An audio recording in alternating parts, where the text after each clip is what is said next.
Howdy. Oh, ho. Hello there. Welcome. Howdy do. Sam, Hi. Yeah. tell us about yourself, your favorite cucumber, and let's go. Hi. Birthday. I'm Sam. I'm a voice actor and performer from Australia. You can find me on Twitter at _RealSunnyP.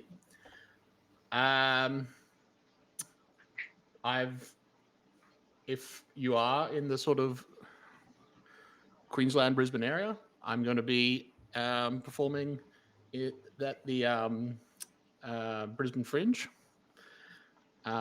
with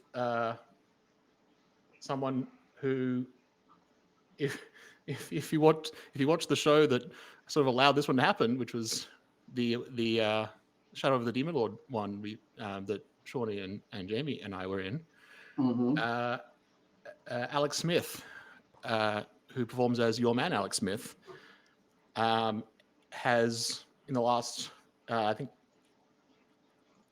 I can't remember. It's within like the last year, put out an album that he'd been working on for a while. That was like a concept album, and it actually tells the story, a particular story over the course if you listen to it in order. Oh, interesting. It's been a lot of fun because a lot of the songs came out as singles in the years leading up to the album's release, and there was a moment of he talked about how a lot of people were like, "Wait, that song's sad," and he's like, "Yeah." He's like, "But I didn't know that. It sounds really fun when you listen on it in isolation." He's like, "Yeah." But because he's also got like a bit of a musical theater thing, what he's now working on is turning that concept album into a kind of like semi-performed piece of theater where it's still like the album, but it's all going to have like a performance. So I'm doing that. Very cool. I'm going to be in that in October. And my favorite cucumber, I don't know about specific brands, but my nephew, when he moved on to solids, had a real affinity for bits of cucumber. So the cucumber that my nephew was eating is my favorite cucumber. That's good. That's good. I'm glad that you said that, because you took a little bit of time to like say the sentence, and so I really did think that your nephew was a cucumber just for a moment. Yeah, I got lost in that sentence and then went, his nephew's a cucumber. I accept. It's fine. I am accepting, and there is no judgment here at all anymore about this cucumberous friend. Jamie. That's me. Hi. Tell us about Hi. you and your favorite cucumber. I am Jamie Collette. I am a voice actor from Australia, and you can find me on Twitter at Muffin Manifesto or on my website www.jamie-collette.com. I am still scoffing down my breakfast because it is a Thursday morning, and I'm not eating any cucumber at this moment, but my favorite cucumber is a non-edible one anyway, the sea cucumber. That's a good choice. That's a good cucumber's choice. Michelle, tell us about you and your favorite cucumber. Right. Awkward but complicated question time. So we'll start with that one last. My name is Michel Valcourt. I'm you can catch up with me on Twitter at MichelV69. I'm also an author. My next book is will be going up for pre-order starting next Monday, and available for sale October 1st, which is my birthday. So yeah, I'm super pleased about that. It's something completely different than I've ever written before. Completely different point of view, completely different genre, completely different style, and I had a delightful time doing it. So I'm really excited to have the cover art done and everything else. Just waiting for the last of the edits to come back to me and get it sent out. Yay for me. And let's see what else is going on. Finally getting slowly back into stride with my games and stuff, and yeah, looking forward to the fall. As far as favorite cucumbers are concerned, right now it actually changes about every 2 days because I've got 3 different varieties growing in the aquaponics, and so the favorite one is the one I've just harvested. Which is? And it's a complete, I have no idea which, like I said, I've got 3 different types growing right now. So yeah, so my favorite one is the one I've just harvested. But I'm told, because I don't actually like the taste of cucumber, I'm told by my sweetheart and my roommate that they are absolutely delicious and are excellent in salads. So there. Okay. And that leaves you. It does. Indeed. Hi, I am Chantel. I never think about this before I need to do it. I do a number of things. You should ask me about them because I'll forget. But for right now, I mean, I was just going to say continental because I don't like the Lebanese variety because the seeds tend to be too big. So just like a small, almost seedless cucumber is good for me. But also any cucumber, ideally low seeds, that can go in a gin and tonic. This is my favorite type of cucumber. Yes. I didn't realize I'd asked about that specifically until I was looking at my gin and tonic going, I would love a slice of cucumber right now.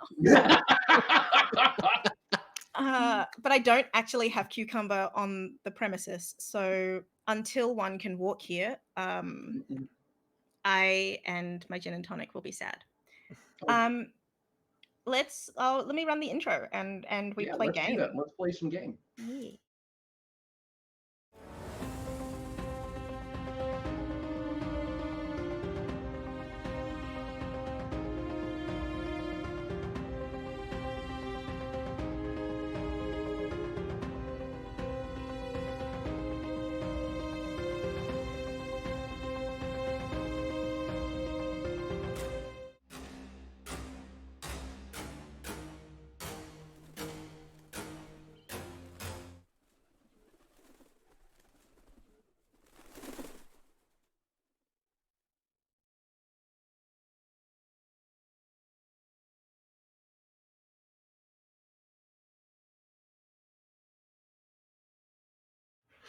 Be back. Ta-da. All right. I did magic. Applaud. Yay. Yeah. Oh, I mean, all right, disappear. Michelle so did not want to applaud. That's the wrong magic. They just left. I was muted, but just as we did the applauds, I did, and there was much rejoicing. And then Michelle disappeared. And if you know what I was referencing, it's from Monty Python, where the group of knights are like trying to find the Holy Grail, but they're all in cartoon form for this like 5-minute section, and every time something bad happens, they all go, oh, and then something good happens, and they all go, and there was much rejoicing, yay! But the final one is that they eat Sir Robin's squire or something like that, or he goes missing. I can't remember the exact thing that happens. Yeah. But someone dies. And we started, and then Michelle disappeared, and I panicked. Well, they'll be back in a minute. The machine just rebooted. Yeah. Yeah. I actually just realized, talking about your man Alex Smith, I'm literally wearing the shirt. Yay! Yeah. Which was the shirt that came with the song "Align," which is the first song in the album. This is just, as we're coming back, I looked down and went, "Oh yeah, oh yeah." My shirt has nothing to do with anything at all. It's not even my age anymore. Oh. I know how Jesus felt. At a essentially kind of like a camp while in high school. We went, the school had a farm. You go work on a farm for a little bit to sort of. But one of we were out there. We were doing some work, and one of the teachers kept referring to me as Diesel. I couldn't figure it out for a while, and then eventually I just said to a friend of mine, I was like, I don't know why he keeps calling me Diesel. And my friend just looked at me like, because that's what your shirt says. And I looked down, I was like, oh. I'm wearing a Diesel shirt. That would Is stress it- me out. Is it my work ethic? I don't I'd be understand. like, do I now have to wear shirts that say my name? I would then write my name on my shirt. That's how I do things. That would solve it. Because otherwise, like you're stuck in like an identity crisis, no? A little bit. It didn't last overly long, though. It did evolve into from like Diesel to like, I think it was like Diesel to like Human Tractor. It was like Diesel Tractor Human, because we were clearing out Lantana was the task. And so you became a human tractor. Well, because when you clear Lantana, for those that don't know, you have to absolutely make sure you've severed all the roots, because if there's still enough of root or stem, the plant just grows back. I see. And it's a weed. So we all had like these tools to sort of go all the way around to cut all the root and then pull it out. But I would get impatient and sometimes just reach under, grab it, and just pull out the whole thing, roots and all. Which I see. For the bigger piece of Lantana is what they would do is they would just put a chain around it and attach it to a tractor. So I was essentially doing the same job, and so it went Diesel to Diesel Tractor to Human Tractor. Human Tractor. So technically, you filled yourself up as Diesel, and then you became the tractor you were always meant to be. I embraced the name because I was impatient. Shawnee, have you ever been nicknamed Tractor? Jamie, I swear to God, if this is a joke that you're setting up right now, it's not. I have not. No. Why would I have been? I can't particularly think of a reason. It's just that you're the odd one out here, because both Sam and I have been nicknamed Tractor at various times. I've never been named Tractor, which is remarkable in and of itself. Wait, which part is it remarkable? The fact that I have not, or the fact that both of you have? That both of us have, and that makes you the odd one out. Yeah, the fact that I'm the odd one out for not being named a mechanical piece of machinery. It feels like one of those. It's like, it's not that many times, but it's weird that it happened twice. Yeah, exactly. Yeah. Just I realized it's like one of the reasons I still have like scratches and like marks on my arm from doing that, because Lantana's a little spiky. So reaching through it and grabbing it was not a hugely clever idea at times. But I mean, I would too. I'd get that kind of impatient. I just don't know how well I would, how successful I would be at the attempt. I'd try. I'd definitely try. I am known for my ability to try. It is known. It is known. It is known.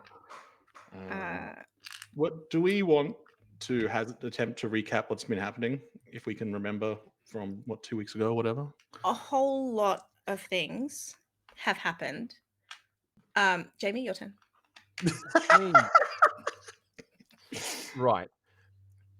We were trying to kill a big F-off demon. Yes. That was like a sideways horse. That was like a sideways centaur. Yes. Which I tend to think of You're as centauring wrong. Yeah. Sorry. As like a spider centaur. No, that's spider sense. Spider tour? Spider sense. A ractor. No, scent doesn't have anything to do with horses. No, scent has something to do with 100. Did you need it to have something to do with horses? I don't think it had 100 legs. No.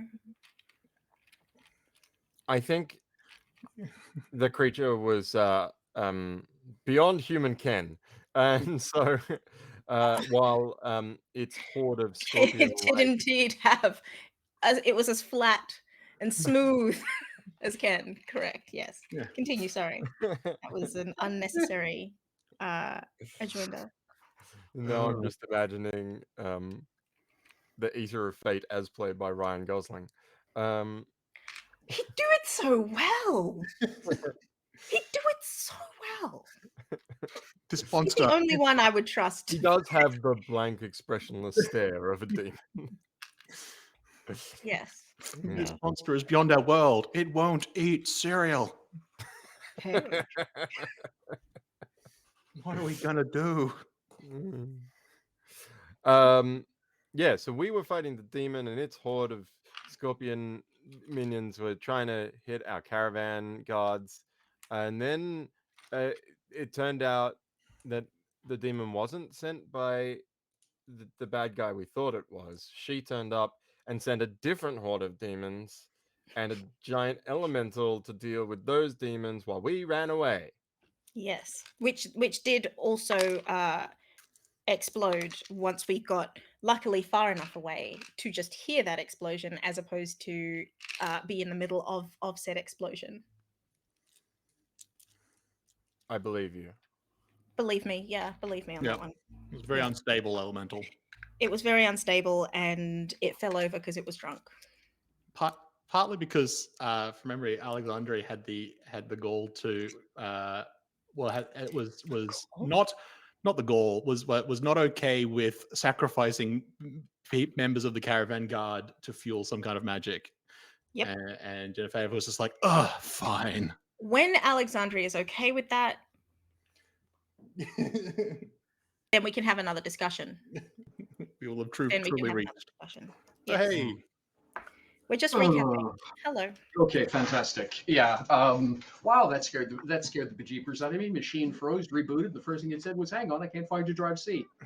Oh, Uh-oh. yeah.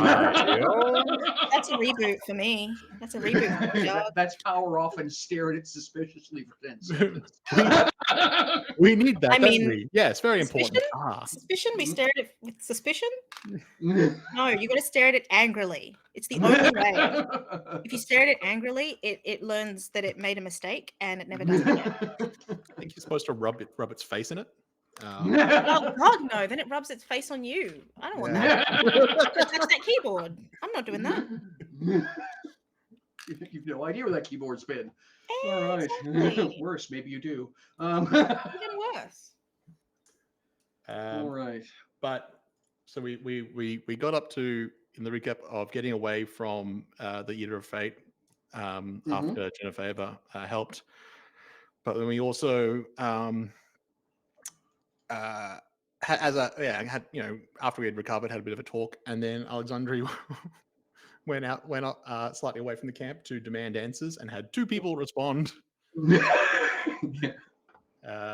both of which were both helpful and not.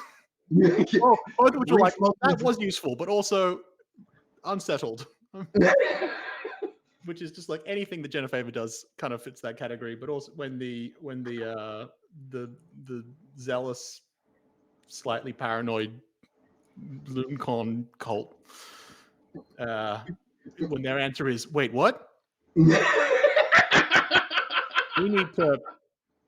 I'm gonna talk to people, and we're like, you're supposed to know stuff.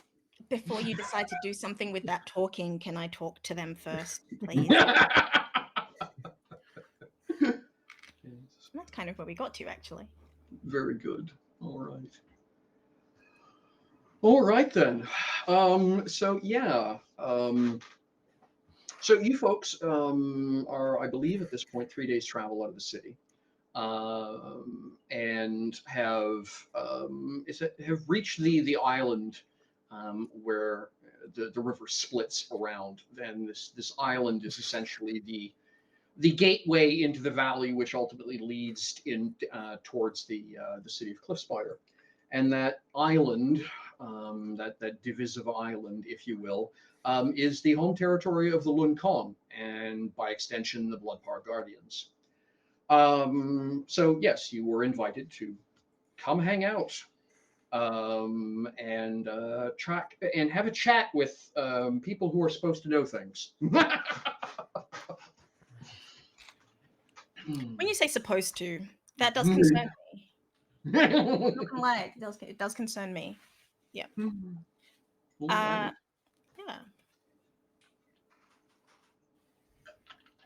Okay then. So the river here, the valley, and the valley deepens, and the river with it. And so as you're moving, closer, what was a sort of modestly wide, easy flowing river, of course, is subdivided by this island, and the actual walls of the valley sharpen up. Both the island is essentially almost pillar straight on its sides, and then the bank itself is slightly undercut on the outside edges of the riverbank.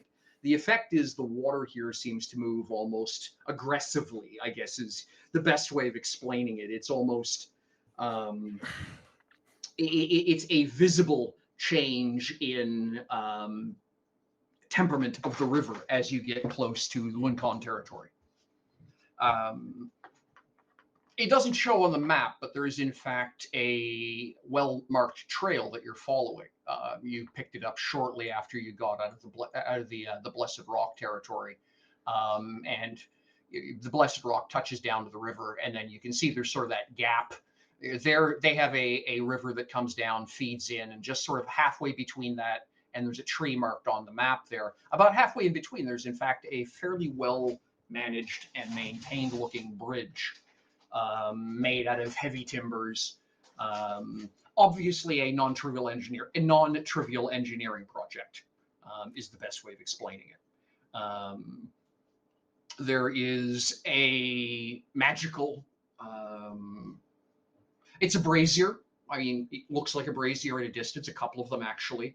And very much in that style of Greek statues where you'd have the figure standing there with the hoplite helm and the figure 8 shield and the lance. It's the same thing. It's just that it's a Lunkan warrior, and there's 2 of them. And instead of the big shield, they're holding. It looks like they're in the process of throwing the brazier at someone. So they've got the spear back in one hand, and sort of the outstretched this way with the brazier at a bit of an angle, and the coals are sort of in the slope of it, as though not quite having picked up momentum yet. But there doesn't seem to be any easy way to get up to actually keep the thing lit. So the almost immediately the suspicion is that it's probably as much magic as it is real. But the light that these 2 statues cast is visible for several hundred yards away, several hundred meters. It's look, and as you get closer, you start to see the details of the bridge and what have you. Interestingly enough, as you come up, there's no apparent gate. The bridge just goes across the river.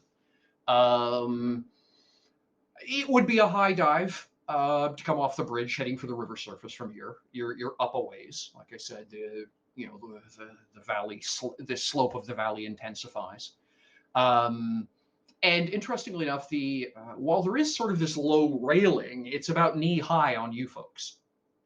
Like it's literally just there so you can see that there's an edge to the bridge, more visible than, for most people, it's a tripping hazard. It's not actually a guardrail. It's exactly the kind of height that if you back up against it, it'll catch you in the back of the knees and over you go, sort of thing. My new apartment currently has windows like that. It's on my list of things to do something about. Yes. Interestingly, if the top of the guardrail is phosphorescent, is luminescent in some fashion. It's glowing very softly, as though reflecting a moonlight that isn't actually visible right now. The sky is kind of heavy, overcast. You can't see stars. It's kind of a chilly an unseasonably chilly and unseasonably cloudy sort of sky overhead. And so, and yet, like I say, the rails on top of the stripping hazard are just sort of glowing as though they were, bathed in the full brilliance of a moonbeam. So the rest of the bridge is kind of dark and hard to see, but you can see where the tripping hazards are. Well, it's hard to call them guardrails. It's a slight step up from just putting yellow tape. Yeah. This was done by someone with a crueler sense of humor than a theater major, yes. Didn't know those existed, but here we are. Well, they had to be a cat to begin with. That's actually that is, you know what? Start with cat, go from there.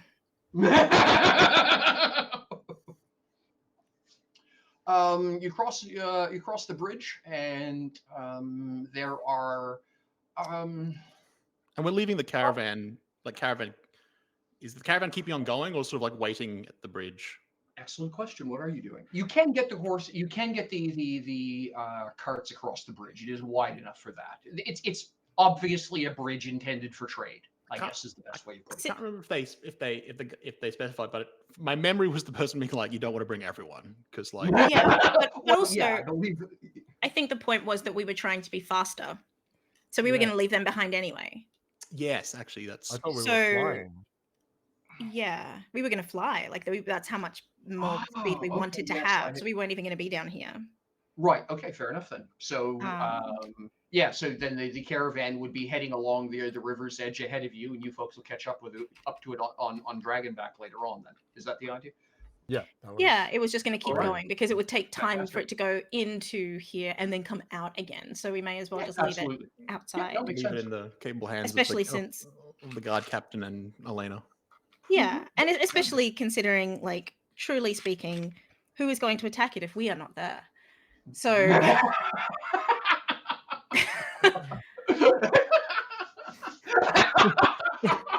at the very least, we are not there to be attacked. The kind of threats that would attack it that aren't there just for like at least one of us. It's like that's not a threat. They're not threats. Yeah, exactly. The threat is us. So it's perfectly safe as long as we're not with it. Unless someone's trying to stop us, at which point, like, we're in there. Like, you're still not. Like, it doesn't make any reasonable sense to attack the caravan without us present. So just leave it. It's fine. Like, it's like putting the car in, like, you know, a parking zone, but knowing that no cops are going to be coming to the area, so you don't need to worry about it anyway. And like, you know, if an angry cat shows up, like, I'm supposed to be here, so like I'll just bat my eyelashes and talk to them about it and be like, oh no, but like prophecy says that I should be parking here. I've clearly never tried to get out of a ticket. I've clearly never tried to get out of a ticket. I've never needed to. It's fine. The Destiny says I'm supposed to park here. Yes. Yeah, the prophecy said. Your boss said, I have a parking ticket. Like an ambassador or some shit. Like, just. I'm gonna leave now. Toot, toot. All right. So then, essentially, you folks will get to see this from Dragonback as you sail over. Keep in mind, you don't actually know where you're going. You just know roughly. The island, if you take a look at the map, you'll notice that there's a very obviously a fairly substantial statue sticking out of the top of a mountain. That's actually there. That is easily the most obvious thing to home in on as you come, you know, into the territory. This is essentially a Statue of Liberty / Eiffel Tower sized piece of stonework sitting on the top of a small mountain, right? As a reminder, Chantal Alexandre is going to have to be sustaining some kind of life support boon because anywhere higher than the bottom of the valley gets hard to breathe. Yes. By definition, if you're flying, yeah, right. I don't need to roll for that. No, like I'm not under any duress or anything like that. No, exactly. But just as a narrative note, just keep in mind that you are basically constantly having to sustain an attempt at life support. Yeah, just essentially smooth out. Just to ensure you all can get enough to breathe, right? Yep. Even the dragon? Just checking. That's a good question. Even the dragon? I think that last time the dragon was fine, Mysel wasn't. Yes, okay, cool. I believe that is what we did. I think it just doesn't seem to make any sense whatsoever to have a dragon that suffers from a hypoxia. Yeah. If you can fly, it doesn't make sense that you wouldn't be able to survive altitudes that you can fly at. But it's worth checking. Yes, absolutely. Okay, just sorry. Sorry about that. So as a reminder, if I were just double checking scale here, but I'm pretty sure that chunk of that island is the better part of 40 to 50 kilometers long and 20 kilometers wide. It is a non-trivial chunk of territory. So there is no such thing as flying around in circles hoping. Okay. Particularly not at night. Is anyone waiting with a torch, like, to guide us? Because were we given like vague? It's like it's roughly that way. You'll get a better idea once you get there, kind of thing, or is it just like? No, the problem is you didn't actually explain to them how you were getting there. So at the point they probably would have gone on the basis of you cross the bridge and follow the road. So then my question becomes: is there a clear group of people, like grouping, like how? And that sort of was what I was about to describe. The first thing which is immediately interesting and different compared to the Lun Con territory compared to its neighbors is that it's lit. Kind of, you've seen these pictures of the North Korea, South Korea, and you just get this line where it just goes black above it because there's no electric lights there. Well, it's the inverse. From as you folk are flying over top, you can see all these very well lit little villages and stuff like that. You can actually tell rough sizes based on how bright they are, but everything around is just pitch black, right? No, you haven't seen this kind of like the Blessed Rock and everyone else that you've gone by go out of their way to hide their fires and things like that, and very minimal signature. And the Lun Con clearly don't care. In fact, it actually looks far more welcoming from the air. It's almost, perhaps it's a prejudice of yours because you've all grown up in cities, but it looks far more welcoming from the air looking down into here than, out into the distances, the other territories, and not seeing anything at all, right? You've all sort of gotten used to this idea that bright lights, big city kind of thing, that's civilization. So it's just this. So it doesn't take you very, very long. However long it takes you to fly about 20 kilometers, following a modestly well-marked, something akin to a main road. It's obviously the trade route. It comes in off the bridge and heads pretty much in a straight line. It doesn't take, as a dragon, you've done a lot of flying. You've sort of learned how to navigate a long time ago. It becomes really obvious that is where this road is going. It's heading straight to the mountain. Yeah, like not quite Roman engineering straight. There are a few odd jogs in it and things like that where they basically rolled up to something and said, we can't be bothered moving that or carving through that, we'll go around it. But generally speaking, if it was just a tree or something, it got knocked down and the road put over top of it. So generally speaking, yes, you're following this, and it's actually got about every 3/4 of a kilometer, you would guess, there is a very obviously lit one of these magical braziers that's glowing just enough that you can see it from the air. It'd probably be fairly bright if you're down by it, and from the ground you expect it would be this trail leading off into the distance that you'd easily be able to see. Probably very comforting if you're the sort of person who travels at night in a caravan, as some merchants are wont to do. That's right. It's for trade. I was about to say, for such a secretive group, they're like making it very easy to find them. But I suppose it's like this is the place that they don't mind you finding. I mean, the Lun Con in general aren't as secretive as the specific group we're dealing with. Yes, that's the catch. The Lun Con themselves, everyone knows where the Lun Con are, and they do conduct trade with Cliff Spider and a few others. It's specifically the Bloodpaw Guardians are sort of the secret society within the Lun Con. Okay, that was my misunderstanding because the section on the map is marked Bloodpaw Guardians, not like Luang Yeah, Con. and that's that essentially for lack of a better way of putting it, that's Michelle having made that is player information versus a general purpose map. The players know that's where where the Bloodpaw are. Yeah, sure. For everybody else's version of the map, it's going to say Lun Con there, not Bloodpaw. Yeah, okay, makes sense. So yeah, my apologies there. I hadn't actually thought of it that way, Jamie, but you've raised a very good point. It should say Lun Con. So that's actually no. So yeah, the Bloodpaw are literally a secret society. The only reason you know they exist is because of who you are, for lack of a better way of putting it. Cool. Yeah. So, and as I say, this is this is obviously they do trade.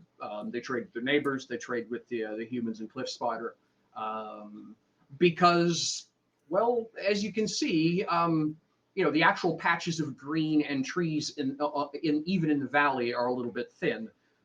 So everyone is sort of interdependent on everybody, no matter how much they may or may not like each other. There's sort of this understanding, sort of in the same way of playing Settlers of Catan. You may not want the other person to win, but you can't get ahead if you don't actually trade with them.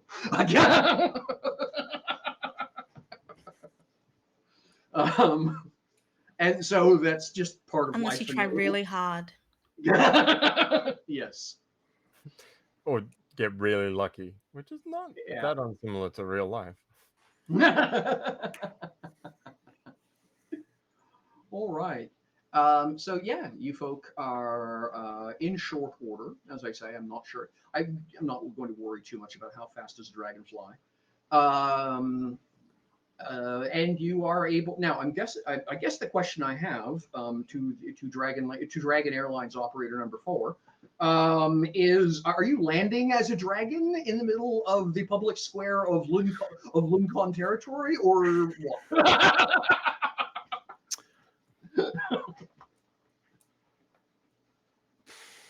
On this one, I'm just along for the ride, so whatever you guys decide. Do it. Cats love a reptile. What level? Dragons are slightly feline. What level Your of one living is. up in centuries of secretiveness has he reached? I mean, enough that I'm, because it would be, it's obviously, because it is like, there's a bunch of Luncon, but it's not like there be blood pour kind of situation. Yeah. So it is just sort of like, okay, we're gonna actually have to figure this out. Yeah. I mean, if Shigalza walks up to you and says, "Hey there, friends," it's going to get real simple for you. But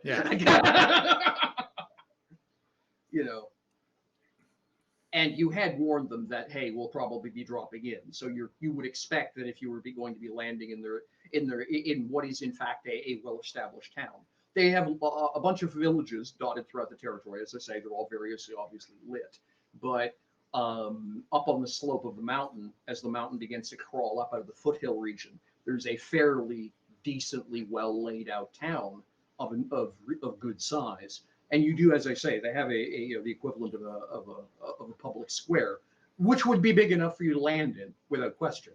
Or you could touch down the out of town, and the group of you walk in. Yeah. But either way, you suspect that if the hall monitor actually showed up and let everyone in the Blood Paw know that you were arriving this evening, they'll be looking for you to show up either way. So he's not gonna land like in the town center, just to avoid panic, essentially. But like previously, it would be like landing well out of sight and then having to trek. It's sort of like landing just outside, so they can just like immediately walk in. So anyone looking in that vague direction would be like, that's a fucking dragon. Yeah, there's a certain level of that in point of fact, because obviously enough, you're going to land where there's a gate. And usually where there are gates, there are sentry towers. And usually where there are sentry towers, there are now panicking Luncon. Because but also then like immediately switching back to Mysel. Yes. So right about the same time as the alarm bell starts ringing, it from their perspective, the dragon vanishes, which results in okay, ding, ding, ding, ding. We did just see a dragon, right, George? Yep, we did. What's a dragon? Yeah. So Basil takes like a second to sort of like gather himself, and then it's just kind of like hearing the bells. It's like well, that's familiar. Not done that in a while. I haven't done that in a while. Yeah. All right. So yeah, so you folks will stroll into the town. You will be met naturally by a couple of guardsmen. You know, again, very much that sort of not quite hoplite look style, but similar in terms of the armor and stuff. You know, good sized jabbing lance, and then a reasonable length shield for them. You know, helmet that can drop rapidly to protect their face. And just sort of so who are you folks? Where are you coming from? Obviously they're speaking to Lincoln. Don't speak your language. I was about to say something, They but not Alex, have some no. sort of trade language if they're. Oh, yeah, the guards, but whether the guards Oh. would have it would speak, it's a different discussion, particularly, Mysel will Make it so the guard is speaking our language, not make it No. so Mysel is. I just want him to be confused. I just think it'd be cool. Like, I'm are saying a something serious different. chaos gremlin Is mood, going aren't to you? attempt I to, really am in a mood today. as they're walking in, Mysel's going to try to put the tongue spoon on the three of them. Yeah. I just love the image of Alexandria and Spider in a top hat with a cane, jumping off a dragon. Spider pats the dragon on the shoulder, and then the shoulder like folds into a small boy. Everything except for the top hat on Alexandria. She would be wearing a teeny hat. It would be a top hat, but it would be just maybe a bowler cap, a small bowler cap. Oh, I love it. I was just gonna say, and yes, talk about valet parking. Dragon just folds itself up down to a small boy. My vehicle has the turning circle of a penny. It's great, truly. Reversing, never an issue. I fortunately rolled decently on the d20 because the other dice weren't great. But we got exactly, and we won't be able to read it because we can all now understand and speak it. Very good. All right. So so you will immediately the weird sensation of the gibber to. So who? Wait a second. No, stop. Hang on. Stop right there. Who are you folks? Question: do I need to maintain the? Is air still too thin up here? Okay. So the way it works is as long as now you're at ground level, you are an altitude band above the valley floor. What that means is if you have to do anything like running or what have you, anything which would be strong exertion, I may ask you to do I think it's stamina check. Okay. How long does it? But that would be the most extreme of it. You try and if you try and sprint or something, then it may become you're just sort of at the beginning where the effects would be noticeable. Okay. How long does it take to get accustomed to new altitude and a couple of weeks, at least? Especially, I mean, it would obviously be longer because we're cheating and not actually just exposing ourselves to it the whole time. But I'm just interested because I don't know. Yeah. I have within a couple of weeks. But we've been here about that a couple of weeks. No, a month and a bit. Have we? Yeah. Oh, okay. Yeah, we have as well. Yeah. Yeah, hypoxia. So the catch with hypoxia is that it tends to affect people because of rapid changes, right? Yeah. Where it really shows up is pilots. You go from ground level to 13,000 feet, 4,000 meters, and then your brain says, not enough oxygen. Good night. That's a problem if you're flying a plane. Yeah. Right. It's also a problem if you are on ground level but happen to have your blood pressure randomly drop when there are storms. Same sort of thing. I experienced hypoxia on the ground level. It's great. Really? Wow. Yeah. So my understanding is that you're right. A month has gone by. You folks should be largely acclimatized at this point. Yeah, I mean, I said, we've also been cheating most of the time, so I don't know that we are. Yeah. But yeah, there would have been times where we would have. Yeah, so maybe I think extreme exertion, like you were talking about, still makes sense for it to be difficult. Yeah. Like I say, for just casual strolling around, it's no problem. A long flight of stairs, you may huff a little bit, but whatever. A friend of mine went to a conference in Denver, Colorado, which of course is up in the mountains. And he said it was just he's the sort of routinely does not take elevators anywhere. He spent a week in Denver and took elevators everywhere because trying to do three flights of stairs would just leave him gasping.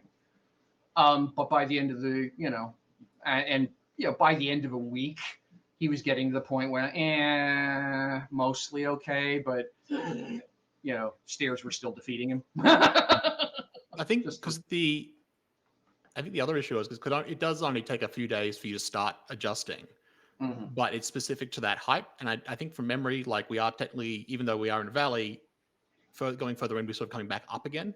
Yes. So every time you go up another step, it's like, cool, now you have to adjust to that. Yes, that's correct. And looking at the map, I think the Lincoln area is a step up from everywhere else. Yeah, it is. So even if we're adjusted to Cliff Spider, we're not adjusted to. Yeah, Cliff Spider, in fact, if you take a look at it, is actually sitting a full altitude band down from the rest of the river valley. Yeah. And then, which is the reason there's a set of waterfalls and stuff there, right? So we've been 3 days traveling, so we're starting to adjust to the new one, and now we're in another one again. Yeah. Well. Yep. I'm going to go on a very slight tangent, but I promise I'm going to bring it back to the game, and I'll try and do it as quickly as possible, because it's very relatable to this context. When I visited China almost 10 years ago now,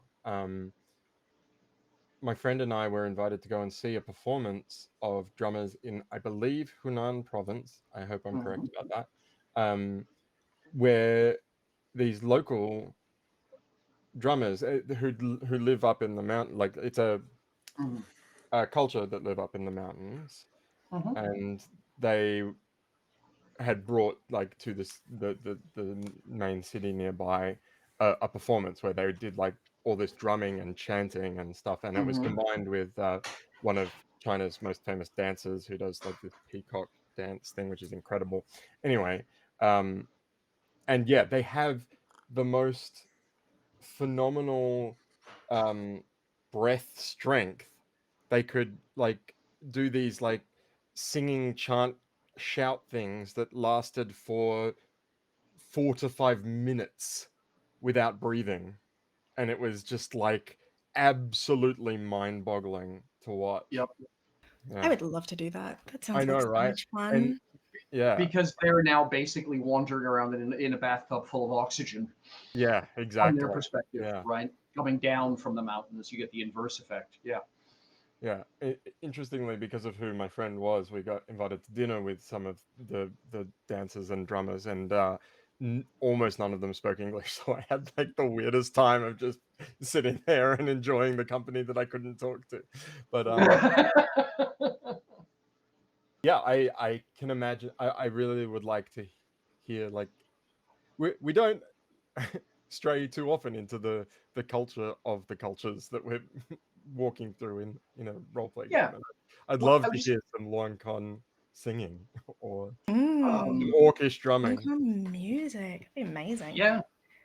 Well, and so part of it too is that there have been a couple places where I had sort of intended you would be able to hang out, but then events in game sort of chased you away from those places. But I mean, I say this like we didn't have an entire opera arc, Yeah.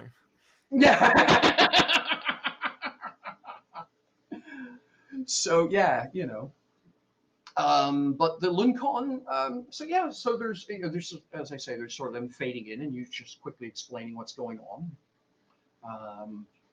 So how exactly, what are you telling the guards before, obviously they'll let you in, but for lack of a better way of putting it, the guards seem to be of the opinion that any human, quote, brave enough to come here, they're just going to let go on through because they deserve what they get if they're not that brave.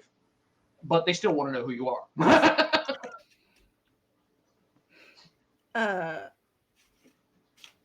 Alexandria's never known the name of the friend that she met.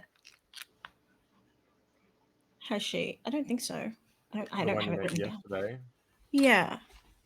No, we know Shigaza, and there was one other one. Then Alexandria would just say, "I'm looking for Shigaza." Okay. Very good odds that. If he shoots at me, I'll shoot at him. Yeah, no, absolutely. I mean, that's a completely reasonable thing. There's going to be this sort of a blink.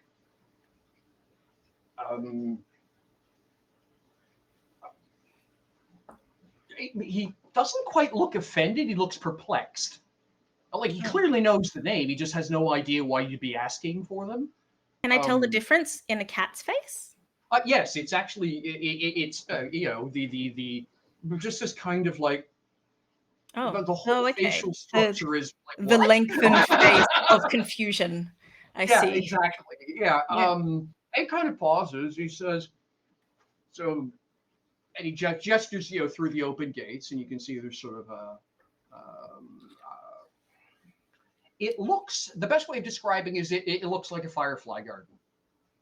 It's all of these hanging plants that are just strung off of these metal arrangements, and the entire area is just mad with fireflies going around it. So the best way I can explain to you the visual is it's a hanging firefly garden. And he points at it. He says, to the light square, you're going to hook a right and go all the way down to the end. The little dingy pub. That's hers.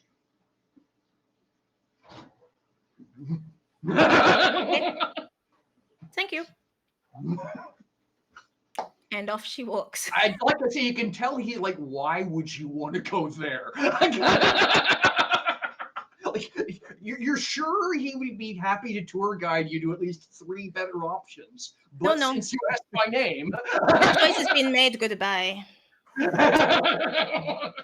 I said good day, sir.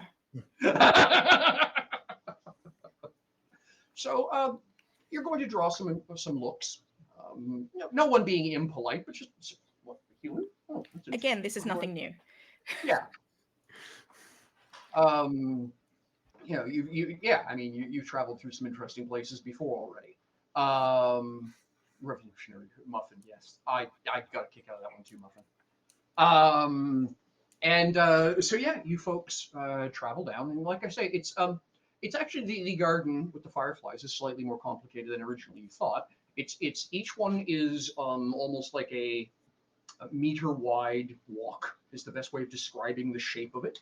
And it has water pouring into it from the one above it, and each of the hooks that suspends the walk, whatever you want to call it, has water trickling down off of it. So all of this incredibly complicated wrought iron structure is basically complicated rain chains, is the best way of explaining it. Each one trickling water into one of these things that is full of all these plants that are blossoming wildly even at this time of night, which in turn is then got this cloud of fireflies swarming around it. And you see the odd bat tearing through zooming through the mess. So you've got this remarkable sound of buzzing and dripping water and splishy splash on the rocks below it, and the water's just kind of disappearing into the gravel beneath all of this. And this thing is 3 or 4 Alexandries tall, and equally wide. So it's a non-trivial structure, but just it's beauty for the sake of building beauty. It's the best way of explaining it. The smell here is, how do you 1/3 tannery, 1/3 tannery, 1/3 feline, and 1/3 barbecue. It's about the best way of explaining the melange. It doesn't smell like barbecue cat. No, it does not smell. It smells like cats. It smells like cats barbecuing, not being barbecued. Alexandria picks up pace slightly. It's dinner time. Let's go. It seems like every house that you go by, the best way of explaining them is all of the buildings are hobbit holes as built by cats. But they're longer, they're more roundish. The windows are, instead of circular, are different odd by definition they're just odd shapes where 5 sides to a window. Why? Because it fit there. So wait, so we're in Cat Hobbiton. Am I hearing any purring? Tell me I'm hearing purring. I wish to hear purring. Of course you're hearing purring. You're surrounded by the better part of 1,000 large felines. The problem is place that a is the lion best. purring, if you've ever heard a group of lions hanging out and purring, it is not a comforting sound to some people. but it technically has to be, because the purpose of a cat's purr is to heal. Like, it's actually a healing sound. It resonates to heal. That's why they purr at you. That's why they lie on you and purr. So, like, everything must be better now. Yes, but the catch is this, a Swedish massage is also supposed to be therapeutic. But when the person performing it is a boxer, that's different. Oh, no, it's the same for me. It's the same. Just punch my back. It's fine. So good. Frankly, that's what I need. Do it. So yeah, there's all you have the sound of chimes, you have the sound of water. It is this dull bottom edge of your vocalization rumbling of cats talking. It's a town of 1,000 odd lianoids hanging out, having drinks and eating good food and chatting. And all of the usual things you would expect to see in a town. The town drunk staggering by, looking at you three and looking at his mug, and looking at you three and looking at his mug, and turning around and going back into the bar because clearly he's hallucinating. What would humans be doing here? Also, not human ears. Okay, fine, whatever.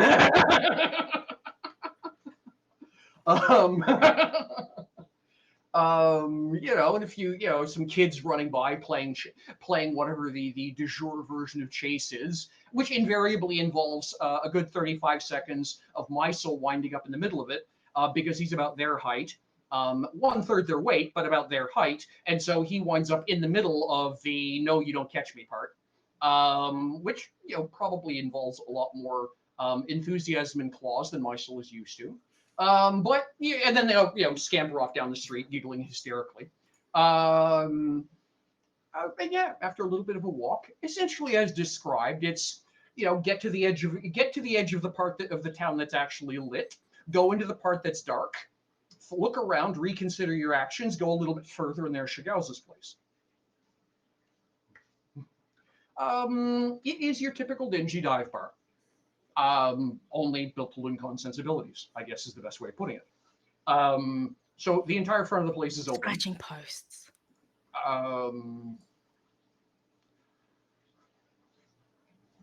That's a really interesting catnip. I was just going to say, keep in mind, catnip is lions love catnip. Catnip works for big cats too. It's hilarious, but it does. It's hysterical. Yeah. I was just going to say, well, it's actually a type of mint, right? Yeah. And that's the funny part about it. It's actually part of the mint family. Tobacco. Yeah. So they would probably have the smell of something like that as pipe tobacco, I suspect, or hookah would probably be the just like imagining all these old white-haired Loncons sitting around the table chewing catnip and having like whacked out conversations about man. So I caught that bird. Have we gone to the Loncon equivalent of an opium bar? Yeah. That's actually probably exactly what this place is. Ready, let's go. That's why the guard was like, "Are you?" So it doesn't work for you that way, right? I don't care. You know where you're going. I'm not getting involved. And so the whole front of the place is essentially 4 garage doors. So the whole front of the place folds back into the roof on nice days. Nice. And it's a beautiful night. Well, okay. It's not beautiful to look up, but it's not. The sky it's not raining. It's kind of warm. For this altitude, it's kind of warm. Yeah, warm is a relative term.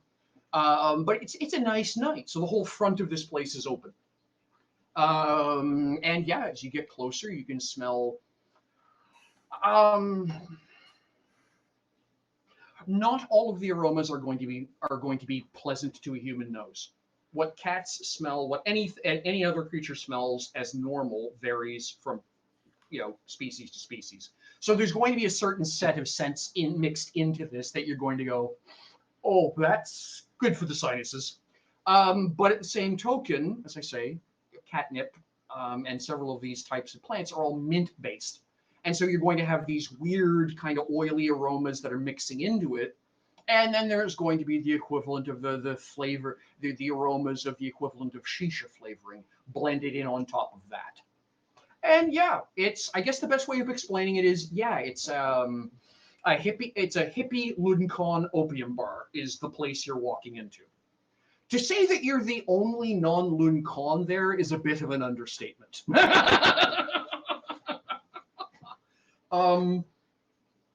There was just, and like I say, the decor is just not the way any human would build the place. It's beanbag pillows done as thrones is the best way of explaining it. Because depending how big the individual is, and there's a decent range of sizes and shapes in Lunkan society, the tail makes things a little awkward depending how you want to sit down, lay down, what have you. And so what they sort of have is a papasan chair with arms is the best description for how it's shaped. It's just that the arms on the papasan chair are their own pillows that just kind of thrown over the structure, right? So it's a beanbag chair with two smaller beanbag chairs on it for arms is the best description of what it looks like. Some of them are just sitting on the ground on their own little cup holder, if you will, and others are suspended and just kind of swinging gently. And there's a trio of musicians playing woodwinds, and it's this kind of very hollow, waily, not quite uncomfortable sounding, but it's the kind of noises you would, mentally, as a kid, those are haunted house noises, right? And so it's pretty, but it's unsettling. It's someone using the doors and windows and the creaky sounds of a haunted house to play Tchaikovsky. The music is cool, the instruments are weird. And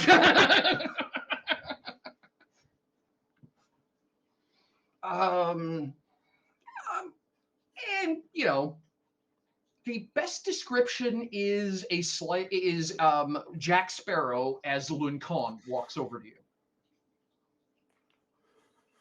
And he just kind of stands there and looks at the three of you, obviously perplexed. Like, takes a few seconds. And, are you lost?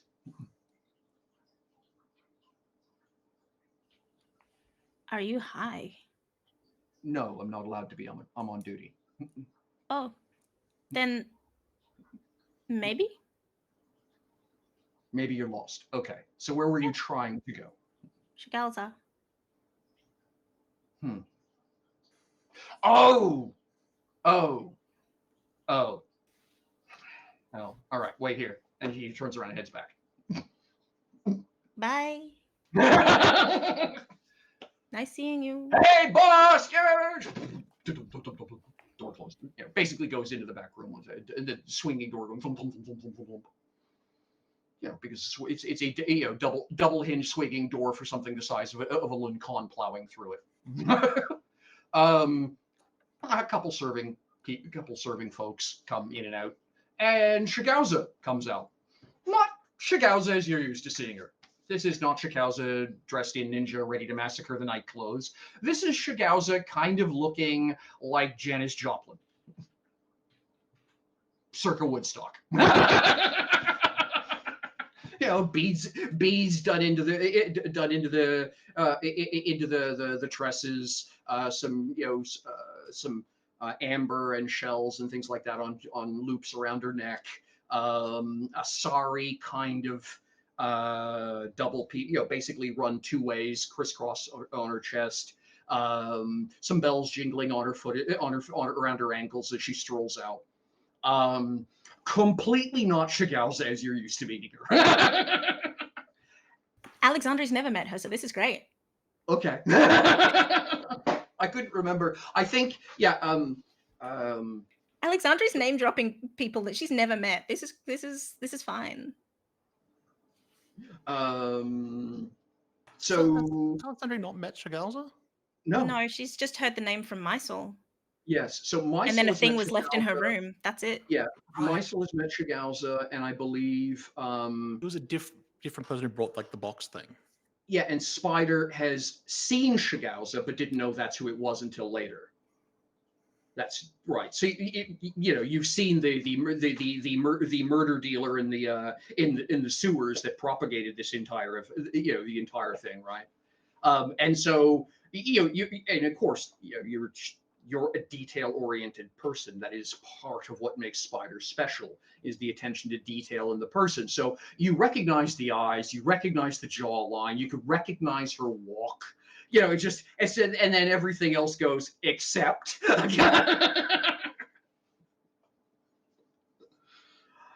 And she's going to come out, a big smile on her face. Literally has the equivalent of a daisy tucked in behind one ear. Welcome. You're an awful long way from home. And kind of looks at Meisel and kind of blinks and smiles.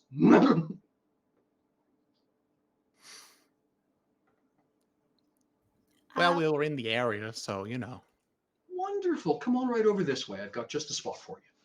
She's going to lead you over to. I'm not going to call it a human table. I'm going to call it a more human-friendly table. It's still papasan chairs. It's just that they're all the ones that kind of hang in the air. And then there's a table which is actually chained in between them, so it stays at about the right height for a table for humans. And the whole thing kind of swings gently if you climb into it the wrong way. It's kind of like sitting at a table made out of a hammock. It's the best way of explaining the experience. A hammock made out of fluffy clouds. So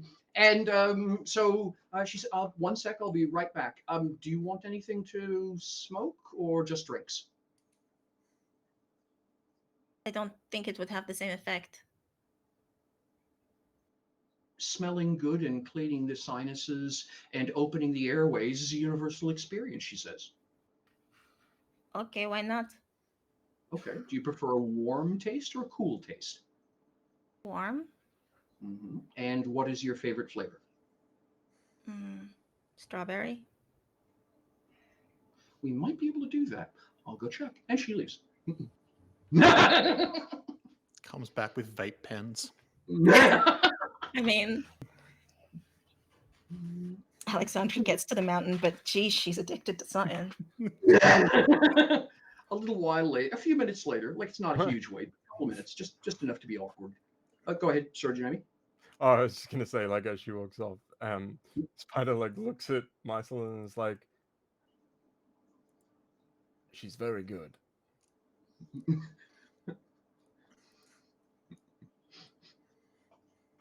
Nuzzle just nods. Yeah. A cute little exchange, I think. Yeah, so just like I say, just long enough that you're starting to wonder if you've been forgotten about, just to kind of that awkward more than a few moments. And she'll come back with somebody else following along behind her. The runt of the litter. It's the best way of describing the chap that's following along behind her. He's comically clumsy. It's just that Spider realizes what you're actually watching is an incredibly well-oiled juggling act. So trips, the tray goes up in the air, stuff does loop-de-loops, he's diving all over the place, and she's going, oh my gosh, and everything lands back on the tray and he puts it down in front of you. And it looks like a catastrophe narrowly averted, but Spider's just that 16 minus automatically. You recognize that for what it was. That was a well-rehearsed gag. That's a well-rehearsed gag, right? Very cool. And yeah, so Shigauza will set out essentially a hookah. She's going to a little red bag that she'll take the coals out of and set up, and she'll add some liquids to the water that's in it and a couple of other things, get the whole thing lit, and then she will explain to you all that essentially when the little gem on the side here, which is currently blue, starts to shine red, the whole thing is warm enough. Just take the wand, inhale as you would breathe normally, just breathe through your mouth. Exhale through your nose, and you should get the taste and the sensation. This stuff is safe for humans. We have human caravanners come through here from time to time. This stuff is all safe for humans. And it turns out we were able to it'll be a very mild strawberry, but you should be able to taste it. The problem is that she explains is that we can't taste strawberry. It's not a flavor that registers on our palate. And so I'm going by what someone else told me was okay for them. So we just keep notes anytime we serve humans, too much, too little. So if it turns out we missed completely, please let us know. She smiles. Another servant will come out, drop essentially the equivalent of a little charcoal burner with a bunch of metal skewers and a whole bunch of little meats. You know, various bits of bird, bits of lizard, bits of bovine, what have you, and a bunch of sauces around it. You've seen this before from the Luncon. They adore their sauces. And yeah, I'll be back in a few minutes to check up on you. And it'll be a pitcher. Would you prefer lemonade or you prefer something a little less citrusy? Lemonade sounds fine to me. All right. Yes, thank you. So a couple of minutes later, another waiter type person will stroll by your table, sit down. It's a bucket with a ladle on it. It's literally a bucket of lemonade gets dropped off. Because the Luncon are literally, half your width and twice your thickness. They go by they don't do pint glasses, they do quart glasses. So a pitcher doesn't cut it for when you're serving Luncon. So it comes by the bucket and there are 4 quart glasses hang literally on hooks off the edge of the bucket with a ladle in it.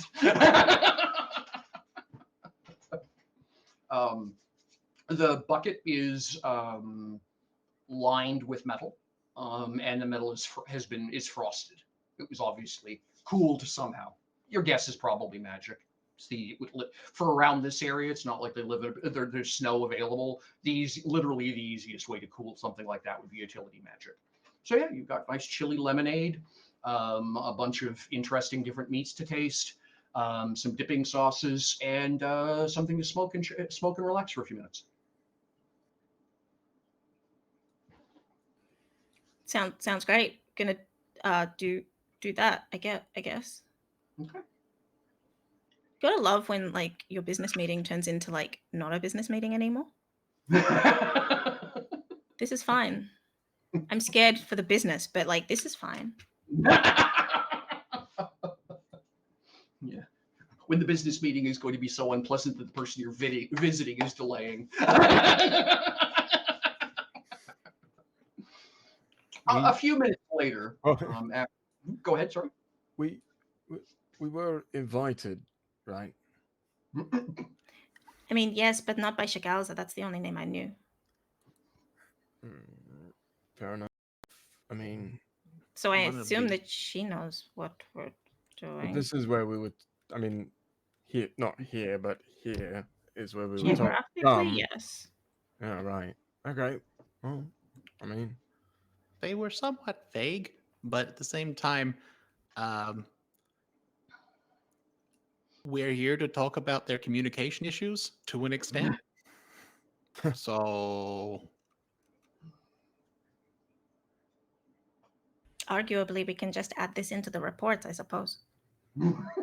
I'm not writing a report. It's a performance review. Yeah. A little while later, Shigauzu will stroll by your table and pull a chair and essentially move a stool from elsewhere over with her and sit down. So she's roughly, again, hippie cat Janis Joplin, perched on a stool in front of you at a table hanging with papasan chairs. Does she have an instrument? No, she does not. She's here to chat. Okay. If she had an instrument, there would be no chatting. She'd be playing. Agreed. Yeah. And me too. In the background, like I say, you've got this weird, elegant haunted house music playing in the background. Because,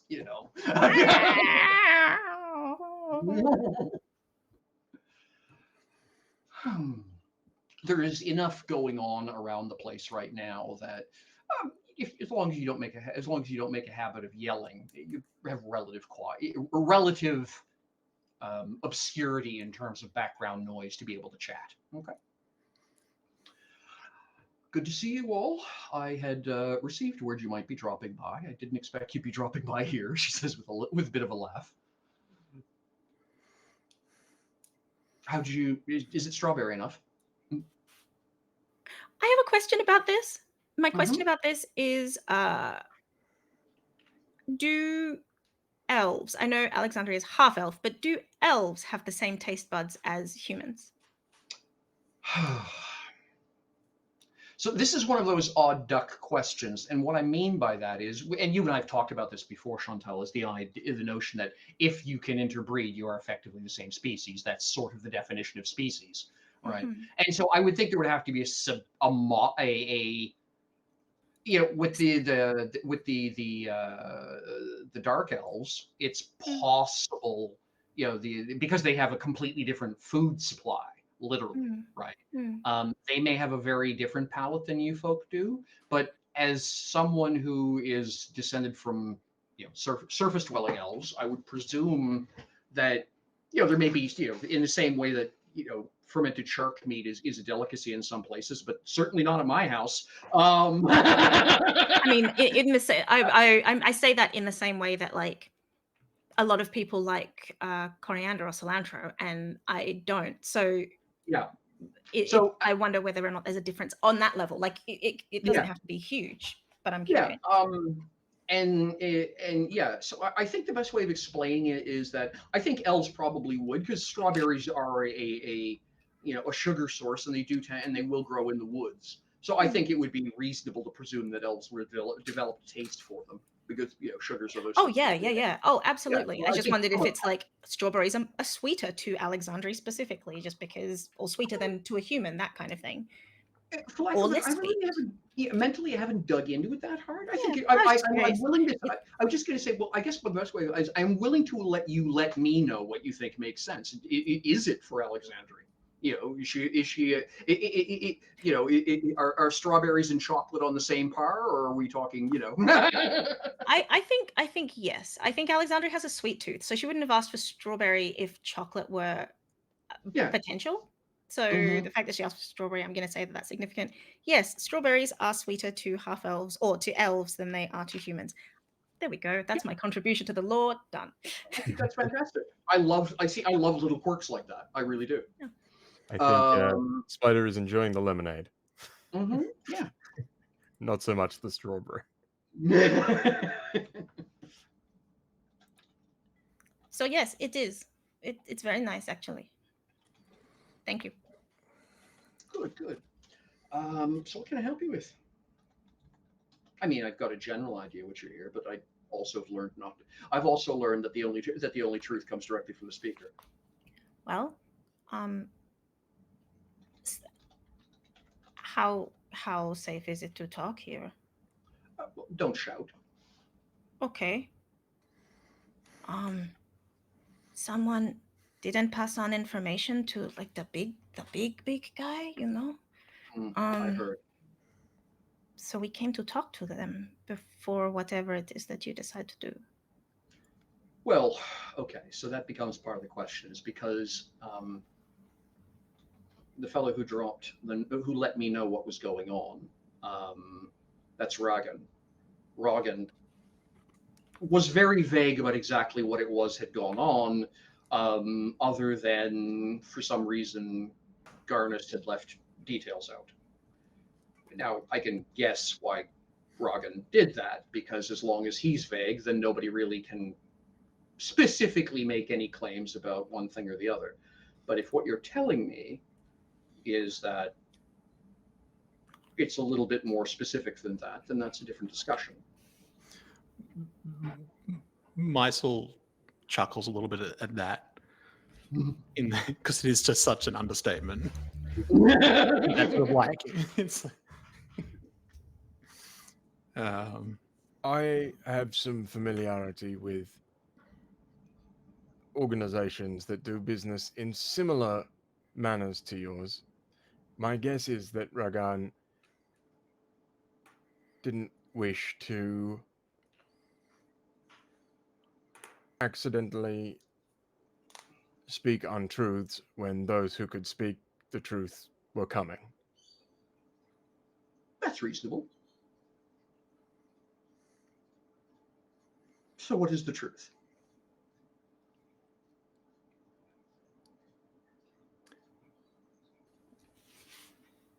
We should have had aid, or there should have been. We were attacked by demons, and not just any demons, but like they were led by one known as Thelitir Ufeti, or the Eater of Fate, who I've not encountered in a long time, but She pauses for a moment. I apologize. That name means nothing to me, but I know you well enough that it strikes with gravity. Thus, it is important. this is the sort of thing you would,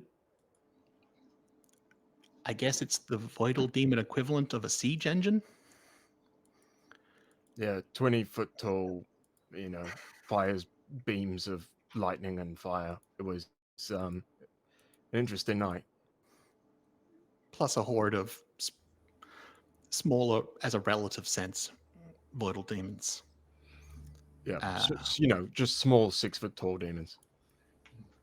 And it was healing itself. It was able to recover while it was attacking. So we got help, which is lucky, but it wasn't from you. It's actually from the person we thought had sent the Eater of Fate in the first place.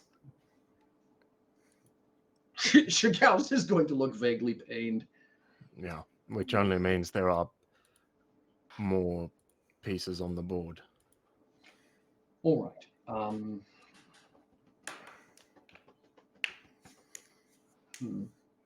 She's going to pull a flower out from behind her ear and just kind of be sort of just playing with it between her claws. Just add sort of the way some people will just twiddle a pencil back and forth. She's doing the same thing with this sort of like daisy type thing.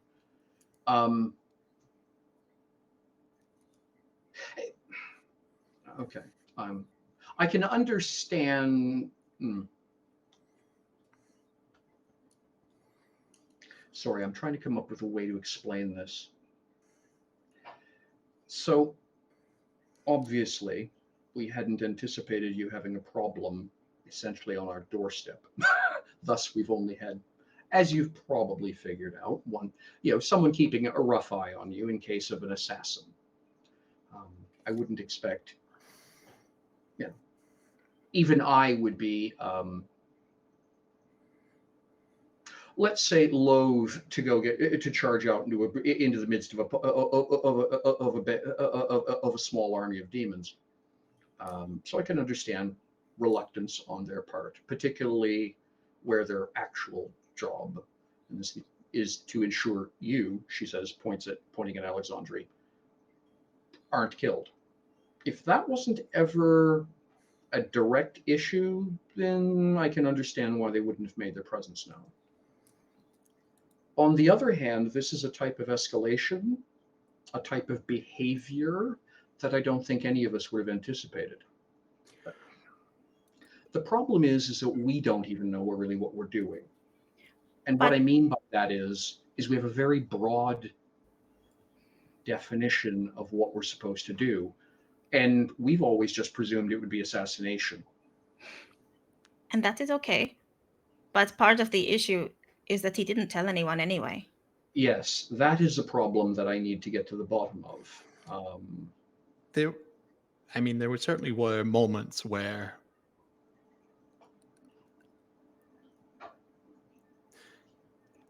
you might have thought that Alexandre was in need of intervention from someone trying to stop her from dying. But yeah, the bigger problem was discovery that information hadn't been passed on at all. Yes, that is troublesome, because without that information, we can't do anything to help. If we keep sending out lone scouts, novices to watch over you, and you're being assaulted by demonic armies, they're never going to be able to help you. So yes, that's a problem. I agree with you entirely. And I mentioned this to the person, the other, I can't remember, Sam's blanking on the name. Yeah, hang on. I will actually post the two names in. I will post the names in chat, just so everyone stop them. Yeah. Bop boop. Yes, we needed Bop boop. So there we go. You only have their first names, not their last names, so you know them as Rogan and Garnus. Okay. Anyone with the capability of summoning and directing the Eater of Fate, it wouldn't be out of the realm of possibility to think that they would be able to magically influence your person, Ganas. So it could well be that there is no ill intent from them directly. They were themselves attacked as much as we were, just in a different way. But at the same time, you yourself have some fairly potent mental powers, which will deceive someone to the very nature of reality. Yeah. I hope that Garnus has a good explanation. Yeah.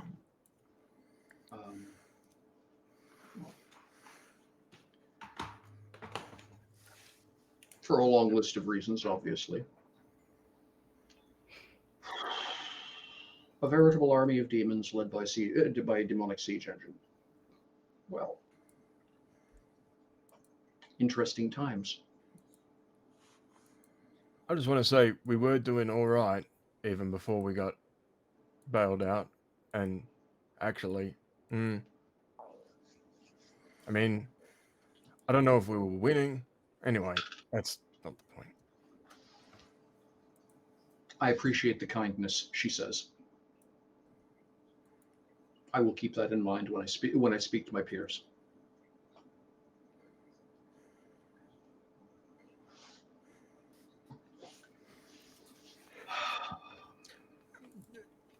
I know you probably have other business to attend to. I have one other question, and it's sort of on the same scale, which is why I feel like it might be the time to ask it. The inner planes where we're headed.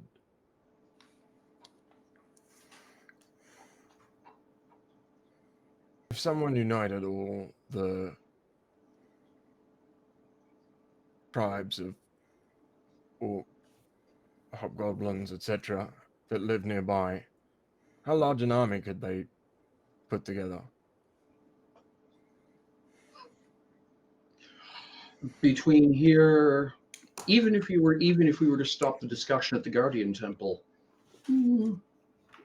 easily 10,000 warriors. And the chances of someone being able to do that would be low? Very. It's never happened before. In point of fact, the valley here is a harsh place. We live here, as do the others who live here, because it is more comfortable than the inner planes. Of course. It becomes genuinely fearsome as you leave the valley and get onto the high plains. Do you have intelligence gatherers in that direction? She chuckles everywhere. What's the exact question you're looking for? He like looks at Alexandria and back again. He's like, we were given a disturbing vision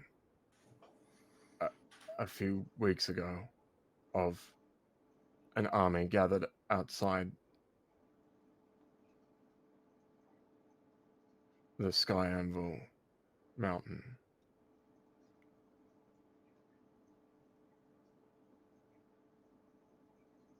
You can see, I'm just going to say, for the lack of a better way of putting it, you can see her doing math.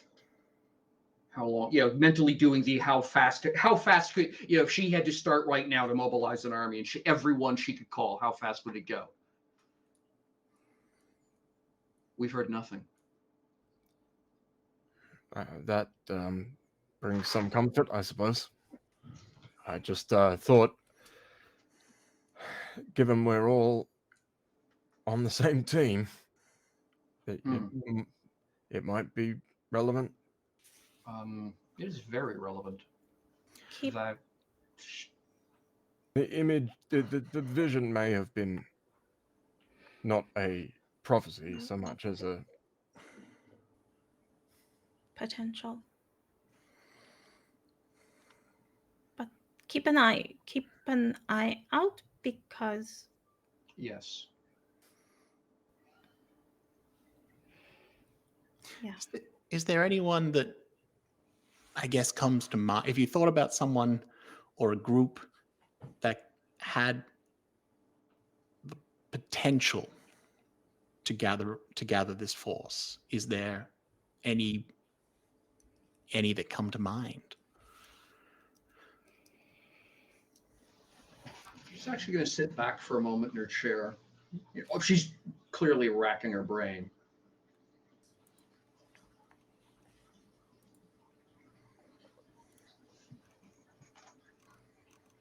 One second, Michelle grabbing a name.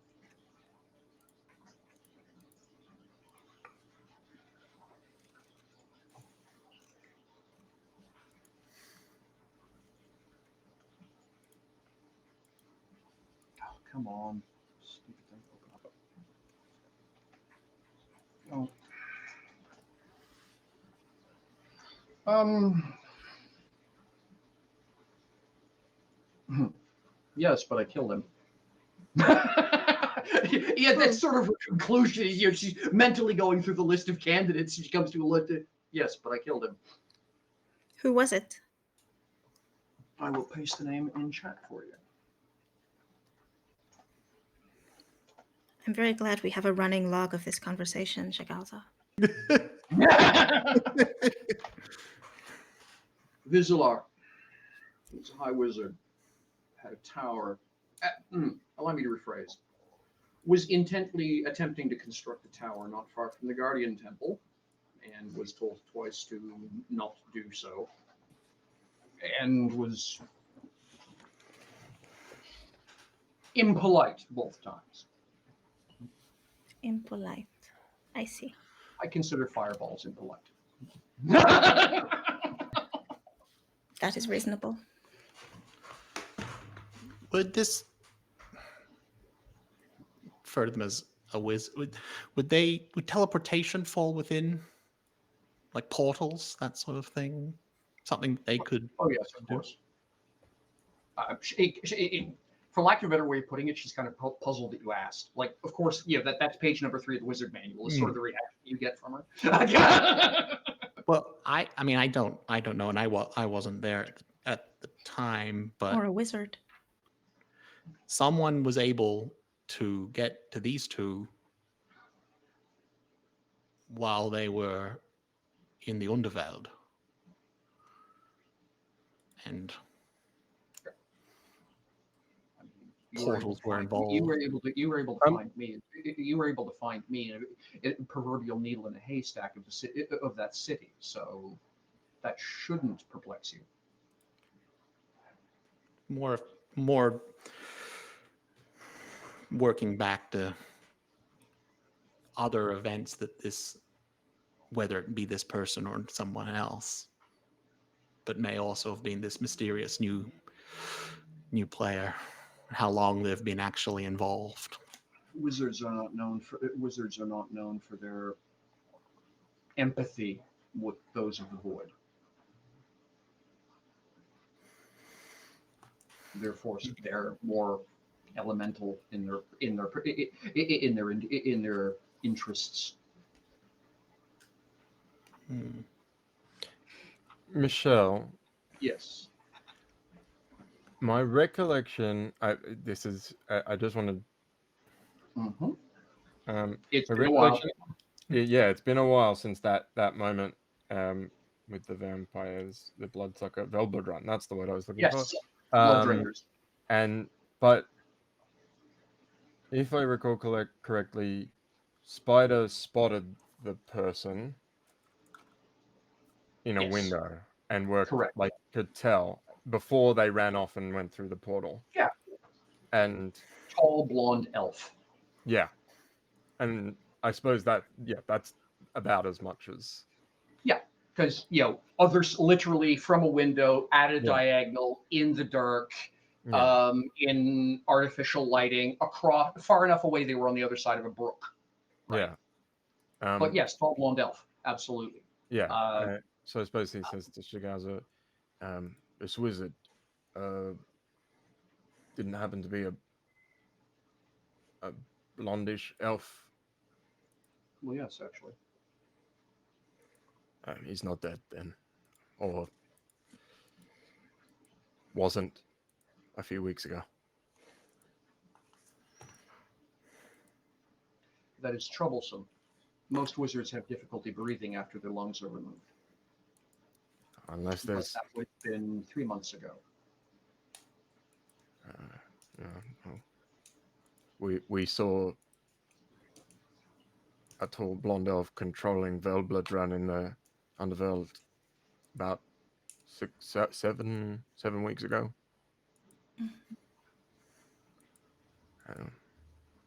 Might not be the same one, but it's a hell of a coincidence. Agreed. And then jumped through a portal before we had the vision. Yeah. Well, I can provide you with how to get to where he was planning on building his tower. You'll need to go in that general direction anyway. Yes. Perhaps there's some kind of clues you can find there.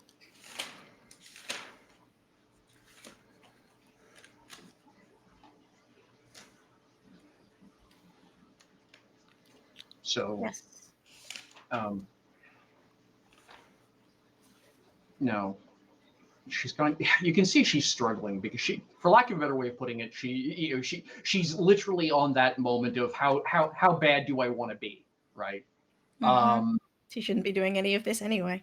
Well, yes, exactly. That's the problem she's in right now, is that she's sort of defying her own beliefs. But you're going to have to go to the Guardian Temple anyway. You'll need that to get in. You'll need what you find there to get into the mountain. But you should have known that already. I know you don't, but you should have. Is it problem a problem you telling me at all? If I should have known, but now I didn't. You see, that's what's so maddening about this entire situation, is none of it makes sense to me. Everything we've been told, everything I understand about my very purpose in life says you should already know where you're going. And yet everything else lines up for you.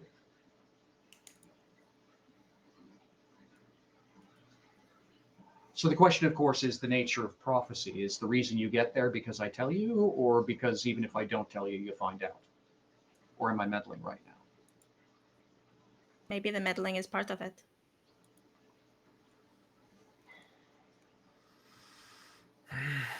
I could ask, but I'm not sure I want the answer. I think either way, it's more important that I get there. I think so too.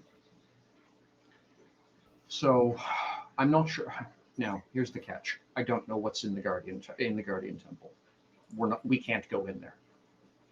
So all I know is it's a maze and a puzzle, but beyond that, I don't know what lies beyond the entrance. Likewise, none of us have ever seen the inside of the mountain. We can't go in. You haven't been in the Guardian Temple, or you can't go into the Guardian Temple? Cannot, she says. We fall apart. It's messy. Fall apart. Oh, you mean that like literally? It's messy, she repeats. Okay.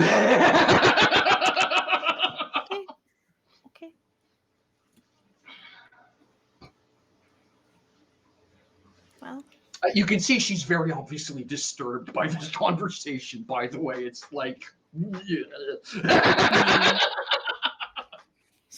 yeah, me too. Okay. So I can tell you where to go and how to get there, but I can't tell you what you find. Now, Okay. The concern we had, of course, the Guardian Temple is a place of power. That's where the old ones, they built it. Of course, it's a place of power. And that's why we weren't terribly interested in an archmage a high wizard setting up shop next door, because naturally the reason they were there was to freeload off the free power. Wait, the old ones? The giants. Oh, okay. Okay. It's a reminder, by yeah. the way, folks. You folks have got the sacred words. And let me just pull that up. Thank you. But also, I had a vision about this place. Mm-hmm. Good Oh, times sorry. Yeah. were had by me. They were not good. Yes. Before we even left. So yes, the makers. She wouldn't have said old ones. That's Michelle making a mistake. She would have said the makers. But when pressed, she would have clarified it. The giants. Yeah.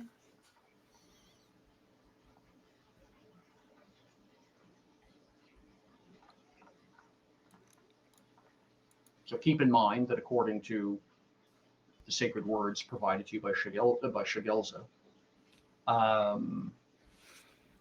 that the Lun Khan were literally created to do this job.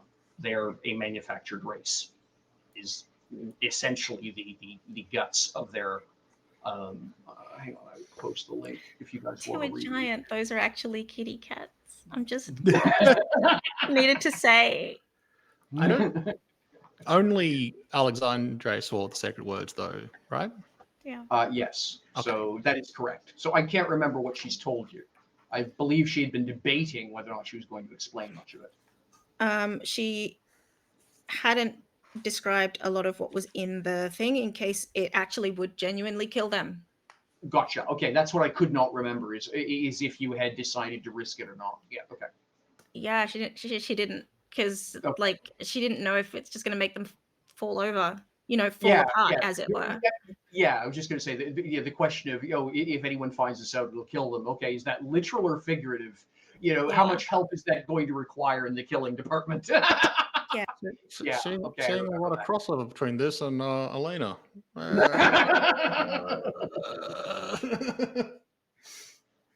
Yeah.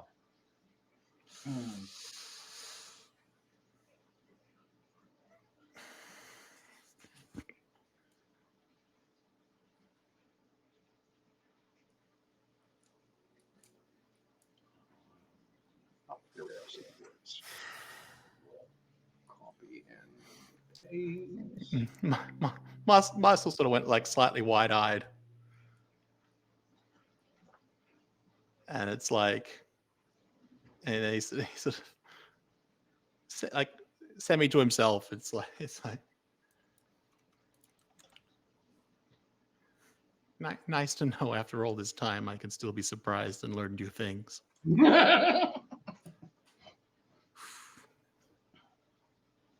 Gives a lot of weird context to. Well, anyway. So I just posted the link in chat for the Sacred Words article if you guys want to reread it. We'll read it for the first time. Yeah, like I say, this is player knowledge. It's not character knowledge except for Alexandre.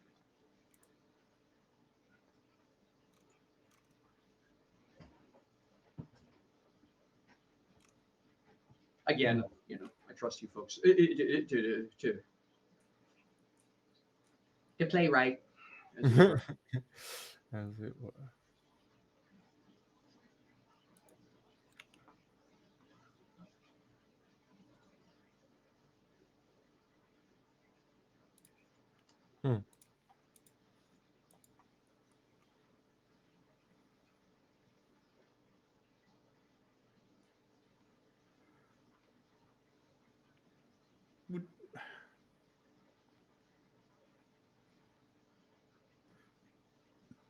Do they have a sense of like how long ago they were created? Well, they actually the comment that the closing paragraph, so the children of 1,004 mothers, right? So that's 16 generations.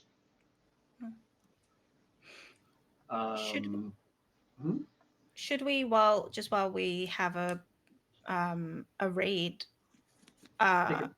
take a quick break? Yeah, I think it's an excellent idea. I could use a refill. Sweet. Okay. Sounds So, yeah. good. We'll be back.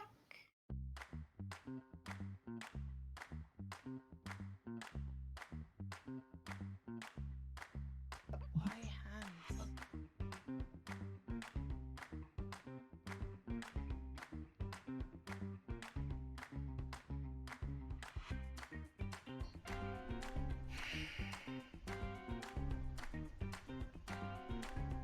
Have you considered that you might like a disguise that doesn't involve being wrapped up in veils? Yes. Will you let me do your makeup? No.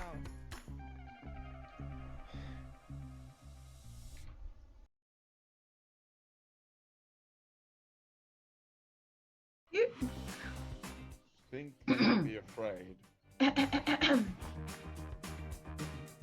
You look like you need a ride. You look like you need a ride. I'm here to help, but I don't think that I can fit your friend there. Can you ask them if they are going to eat me? Depends In on that your case- answer.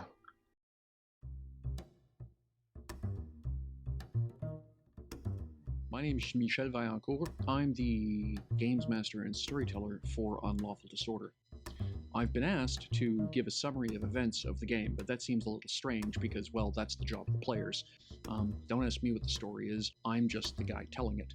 So, let's talk about how we got here. So, about a year ago, I saw a bunch of really talented people doing some really cool stuff, and I thought, well, that's cool, I'll have to keep them in mind. And a little while after that, I got a call from a roleplay channel asking me to set up a game. They wanted a European time zone friendly game.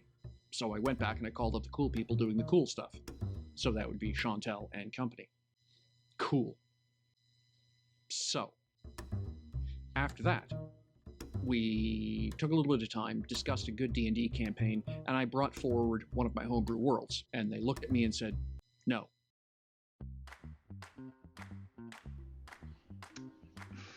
You're sure he's not gonna eat me? He's not gonna eat you. Okay, I'm a friend then. Depends In on that your case, answer.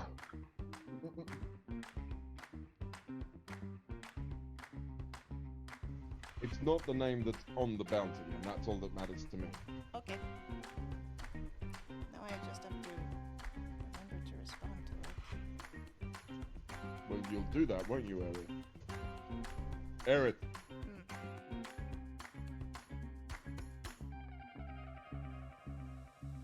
Are you going to eat them?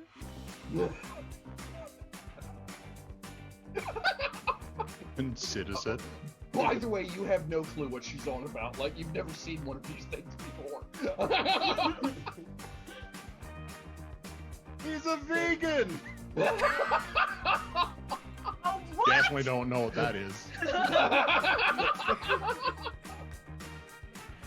I don't care what he is. He's got big teeth. You do have big teeth.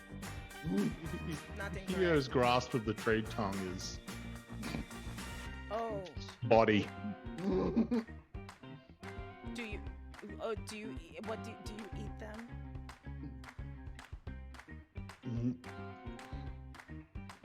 Sort of looks back up. I will not consume that person. Could you be a little more generic and just say you're not going to consume anyone in the city as well? Just to make it easier. That'd be great. So reverting back to Elvish, like, Just try. what language? know? I'm not gonna eat people. I know you're not going to eat people. Language is hard. I know. Just say it the way I'm telling you to say it. I'm not going to eat the city. I'm not gonna eat the sea. Yes. I'm not gonna eat the sea. Yes. I'm not gonna eat the sea. Sam, mental image got too funny.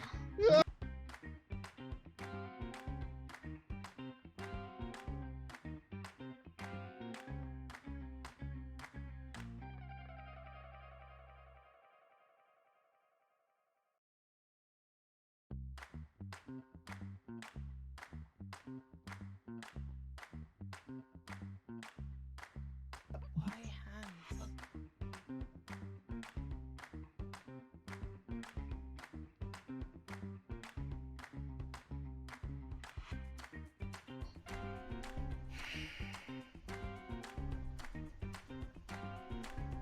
Have you considered that you might like a disguise that doesn't involve being wrapped up in veils? Yes. Will you let me do your makeup? No.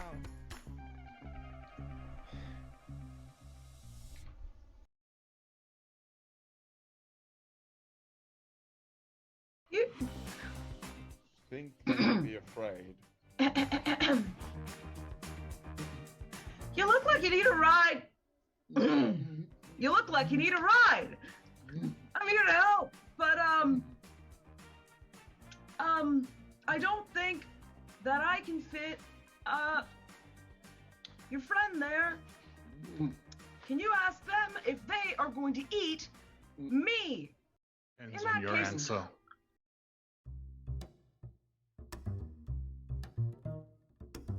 My name is Michel Vaillancourt. I'm the games master and storyteller for Unlawful Disorder.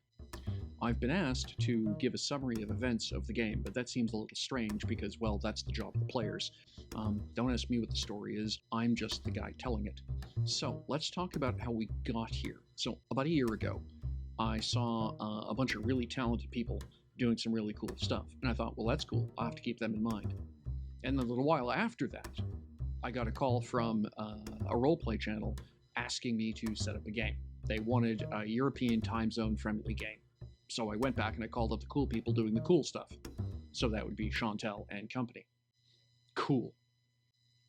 So, after that, we took a little bit of time, discussed a good D&D campaign, and I brought forward one of my homebrew worlds. And they looked at me and said, no.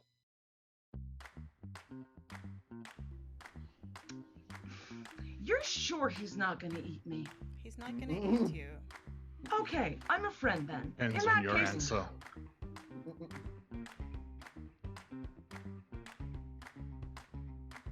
It's not the name that's on the bounty, and that's all that matters to me. Okay. Now I just have to remember to respond to it. Well, you'll do that, won't you, Eric? Eric,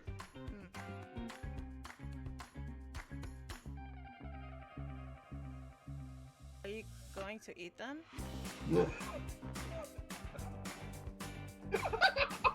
Considers it. By the way, you have no clue what she's on about. Like, you've never seen one of these things before. he's a vegan! oh, what? Definitely don't know what that is. I don't care what he is. He's got big teeth.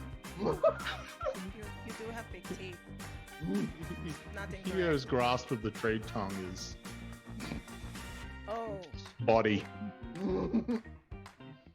do you? Oh, do you? What do you eat them?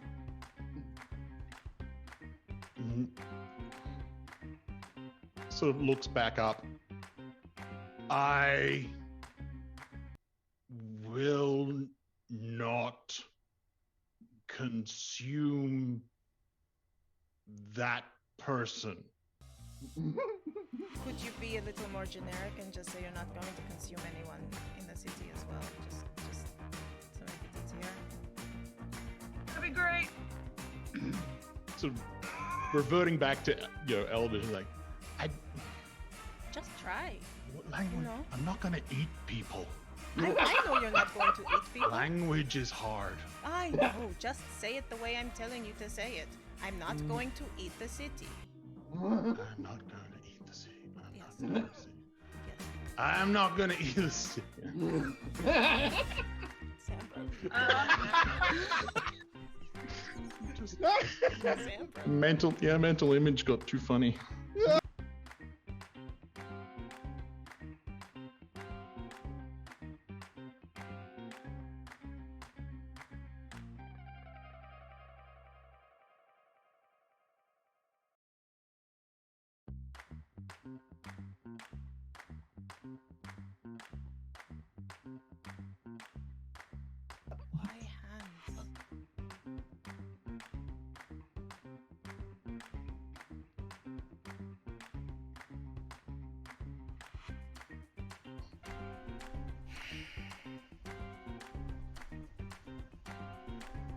Have you considered that you might like a disguise that doesn't involve being wrapped up in veils? Yes. Will you let me do your makeup? No.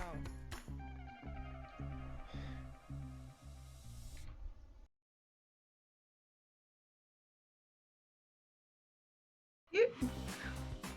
Think don't be afraid. You look like you need a ride. You look like you need a ride. I'm here to help, but I don't think that I can fit your friend there. Can you ask them if they are going to eat me? Depends In on that your case- answer.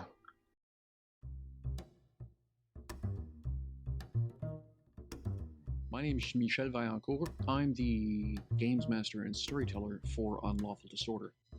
I've been asked to give a summary of events of the game, but that seems a little strange because, well, that's the job of the players. Don't ask me what the story is, I'm just the guy telling it. So, let's talk about how we got here. So, about a year ago, I saw a bunch of really talented people doing some really cool stuff, and I thought, well, that's cool, I'll have to keep them in mind. And a little while after that, I got a call from a roleplay channel asking me to set up a game. They wanted a European time zone friendly game. So I went back and I called up the cool people doing the cool stuff. So that would be Chantel and company. Cool. So, after that, we took a little bit of time, discussed a good D&D campaign, and I brought forward one of my homebrew worlds. And they looked at me and said, no.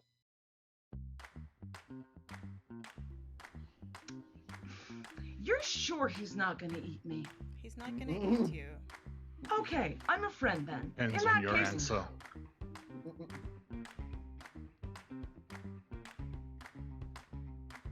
It's not the name that's on the bounty, and that's all that matters to me. Okay. Now I just have to remember to respond to it. Well, you'll do that, won't you, Eric? Eric,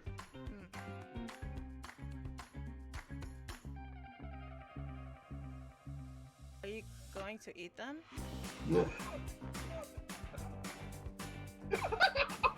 Considers it. By the way, you have no clue what she's on about. Like, you've never seen one of these things before. he's a vegan! oh, what? Definitely don't know what that is. I don't care what he is. He's got big teeth. You do have big teeth. Nothing. Hugo's grasp of the trade tongue is Oh, body. do you? Oh, do you? What do you eat them?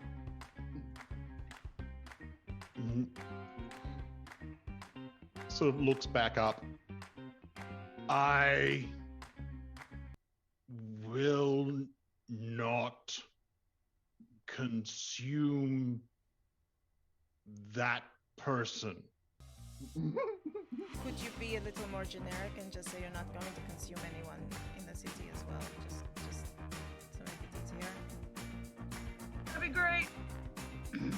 So reverting back to Elvish, like Just try. what language? No. I'm not gonna eat people. I know you're not going to eat people. Language is hard. I know. Just say it the way I'm telling you to say it. I'm not going to eat the city. I'm not gonna eat the city. I'm not Yes. gonna eat the city. I'm not gonna eat the city.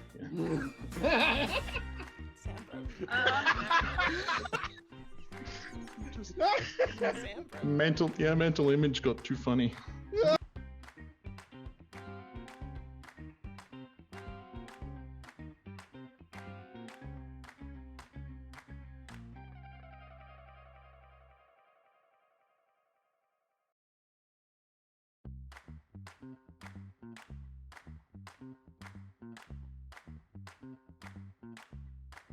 Why hands?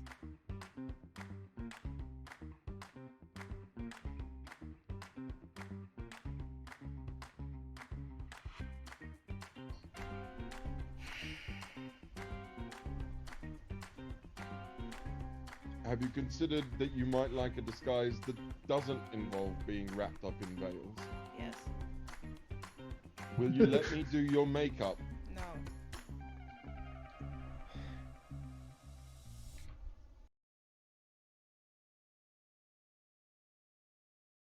You. Think don't be afraid. You look like you need a ride. You look like you need a ride. I'm here to help, but I don't think that I can fit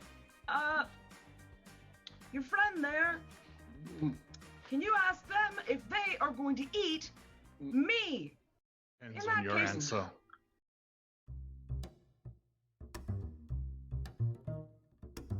My name is Michel Vaillancourt. I'm the games master and storyteller for Unlawful Disorder. I've been asked to give a summary of events of the game, but that seems a little strange because, well, that's the job of the players. Don't ask me what the story is, I'm just the guy telling it.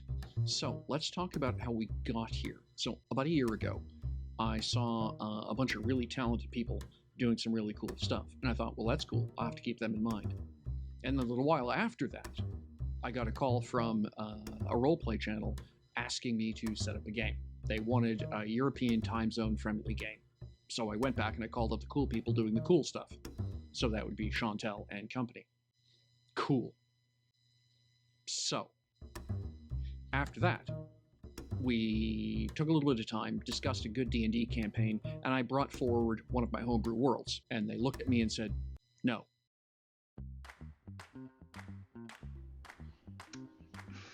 You're sure he's not gonna eat me? He's not gonna eat you. Okay, I'm a friend then. Depends In on that your case, answer.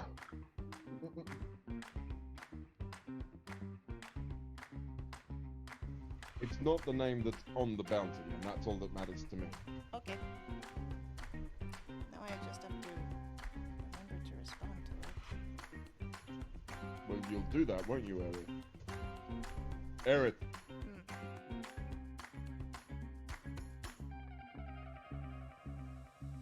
Are you going to eat them?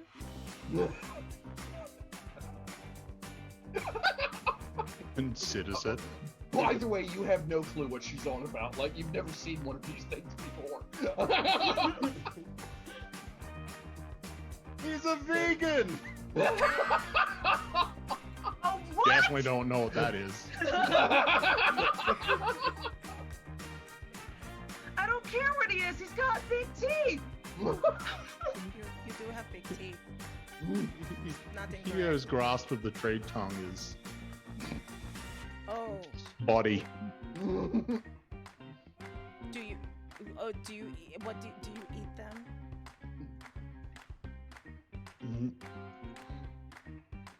Sort of looks back up. I will not consume that person. Could you be a little more generic and just say you're not going to consume anyone in the city as well, just to make it easier? That'd be great. Sort of reverting back to Elvish, like, Just try. what language? know? I'm not gonna eat people. I know you're not going to eat people. Language is hard. I know. Just say it the way I'm telling you to say it. I'm not going to eat the city. I'm not gonna eat the city. Yes. I'm not gonna eat the city. Yes. I'm not gonna eat the city. Sam, Mental image got too funny.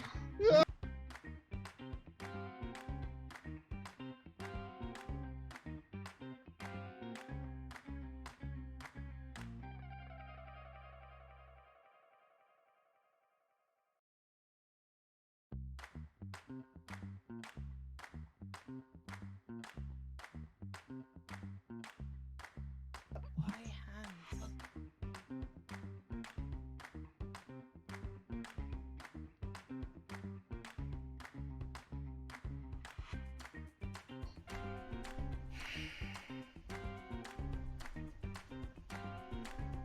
Have you considered that you might like a disguise that doesn't involve being wrapped up in veils?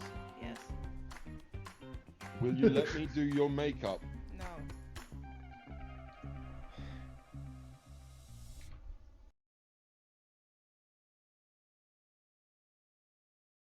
You... Think don't be afraid.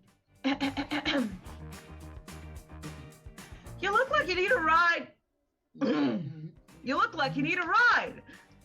I'm here to help, but I don't think that I can fit your friend there. We're back. Whoop. And we were just talking about the generations of Luncon.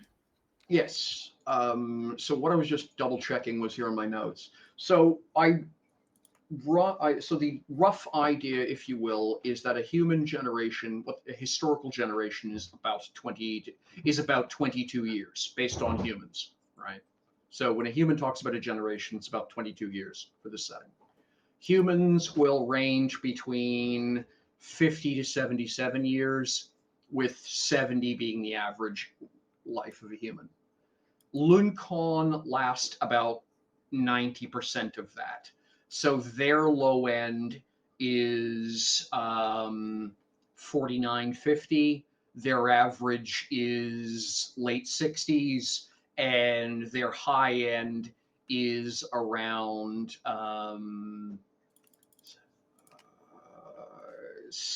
just a smidge over 70, if I've done the math right here. And for them, as a result, a comparative generation, a historical generation would be right around 18, 19 years in terms of someone counting generations, right? How long does it take for for mother to see daughter, and then for granddaughter, right? Yeah. About 20 year cycles, 18 to 20 year cycles for the Luncon. Humans are about 22.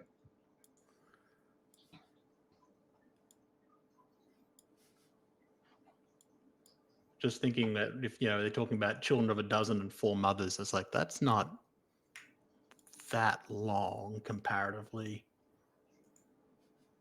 in the grand scheme. Yeah.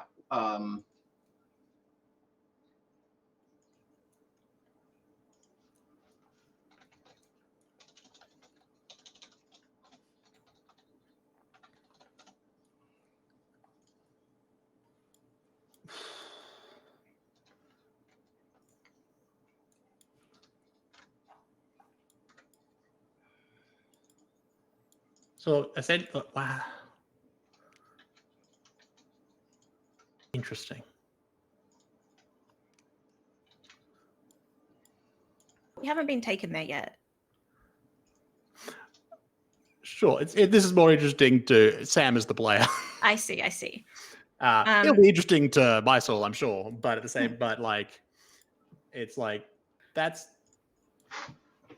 if that's what they're saying, it's like roughly how long they've been since they were like literally just created.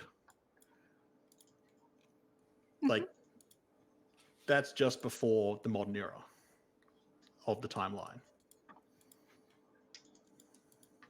Yes. Yeah. Yes, the math does not add up. Particularly if they're equating the makers with the giants. Wow.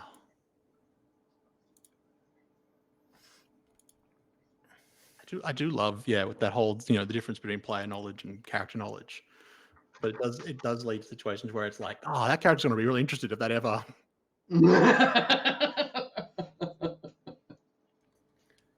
It was discovering that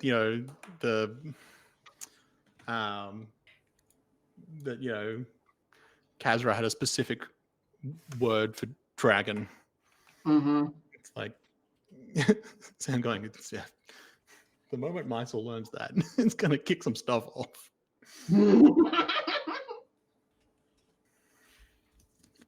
So we're waiting. What are we waiting for narratively? So we had basically pumped the brakes for a second because you had just gotten the the conversation was that you need to We were go to waiting Guardian for- Temple to figure something out, and and then Oh. you got into the discussion about, well, what's in there? Have you been there? Well, no, we're not allowed to go in. We fall apart. Yeah. That's and then they would have said, and then I made a mistake. I said the old ones, but what she should have said would have been, Yeah. the makers. The makers have forbade us. We're not allowed to go into those places. But I guess the question I had was, I thought we were waiting also for I've written your name. Garrus. Garnus. Were we not waiting to meet with Garnus? No, I didn't think. I thought that was the reason we came here in the first place. Well, you see, that's just it. You've been chatting away with Shigauza, and Shigauza clearly has an opinion based on what you've told her, and she clearly plans on taking action, but she's made no indication. I think you had mentioned that you'd like to talk to them before they made a bloody end already. That's what I thought. I thought he was coming here. But Shigauza that's why I'm like, said anything about that. Shigauza, I came here to talk to Gardas. Where is he? Well, he's not here, obviously. She kind of chuckles. No shit. Where is he?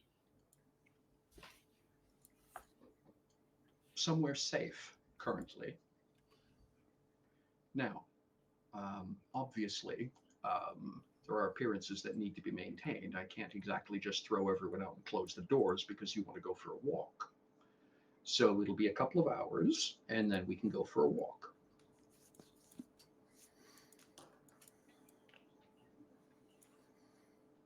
I own the establishment, she says. I know. Okay. Okay. Cool. So we're usually open until the last straggler usually crawls out of here around 1 a.m, and then we clean up and close after that. But so that's going to be a few hours. Michelle will just point out you have some time. So yeah, there's nothing else Alexandria would do. So she would just continue to smoke and drink. Yeah. Well, I was just going to say, so yeah, basically Shigaus has made it very obvious. Everything just sort of showed up on the table when the bill was never discussed. Obviously, you're being treated as guests, so folks can hang out here as long as you like, or you can go exploring around the town, whatever you feel like doing. But you've got a little bit of time. We can skip to basically closing time, and you folks off for a walk with Shigaus if you like. Spider would actually ask, he'd say, I gather there aren't many human visitors here at all, but is there anything that a tourist might want to have seen? Oh, well, we actually get a caravan from from your city about every 6 weeks, unless the weather's foul. We very accomplished hunters, obviously, so we have a healthy trade, and the city is very, very good at producing some metal goods that we are not necessarily as good as producing, and that we would rather not trade with the orcs to get. Very, very matter of fact about it. So yeah, we do a lively trade, but like I said, about once every 6 weeks. I am told, from the human perspective, as you came in, there is the Morning Falls Garden that is not to be missed at sunrise. I'm told. Human eyes and ours see things differently. So apparently, in the dawn, just after dawn, apparently the water does something very pretty for human eyes. I am also told that the honey gardens at the back, basically, if you back out the way you came in to the sprinkle gardens, head due north. Well, not really north. Hang on a second. Michelle's getting his map wrong. Due west, in the direction of the mountain. You will find it'll be well marked. It's called the Honey Gardens. I believe, in fact, the sign is actually also written both in human as well as our own tongue. you seem to have no problem speaking this, so I presume you'd be able to read it. But enough humans like to go there that it's been marked with human. And even at night, apparently it is very pleasant, although I would presume most of the flowers are closed at this time of night, probably prettier during the day. If you are more a fan of culture, I would strongly suggest we have a, if you will, it is a history museum. It is, it's different than the ones your people build. This is much more of a story, a place of stories. We call it the Lore House. And it is where those who remember our history gather to discuss and in some cases debate, because some details are up to interpretation sometimes. But if there are particular, there's always a conversation of the history of we as a people going on there. And they are always open to questions. And if there are particular aspects of our history you would like to know about, they will tell you stories until your ears fall off.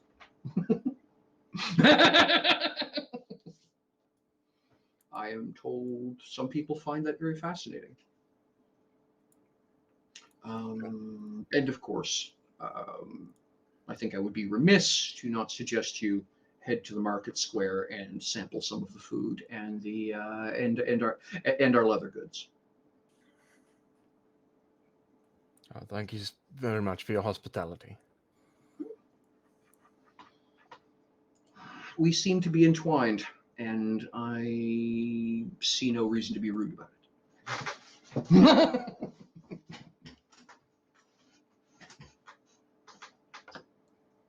Anything my soul wants to say or do? I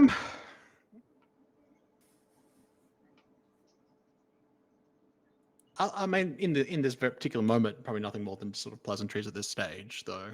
Yep. In terms of spending time, it probably would be interesting to go check out the quote unquote history museum. I can only imagine Maestro likes to compare notes. Wait a second, that's not how I remember that. So, all right. So a few hours will go by. The food is going to be tasty. The music will wobble between fascinating, pleasant, and just surreal. Every once in a while, different. The coals will burn out, and a new flavor and and temperature sensation will arrive at the table, and the evening will pass very politely. It's very obvious to you that there's two different groups of customers here. There's the ones who are basically over in the far corner, as far away from the fireplace as possible, and they're all blitzed. The ones closer to the fireplace are more there for the equivalent of playing backgammon and chit-chatting while enjoying just a smoke.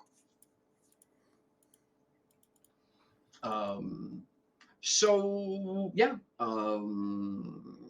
eventually you're basically the last ones there, and the staff are all kind of packing up and whatever, and things are getting put away, and the usual things that close up a restaurant or an opium den at the end of an evening.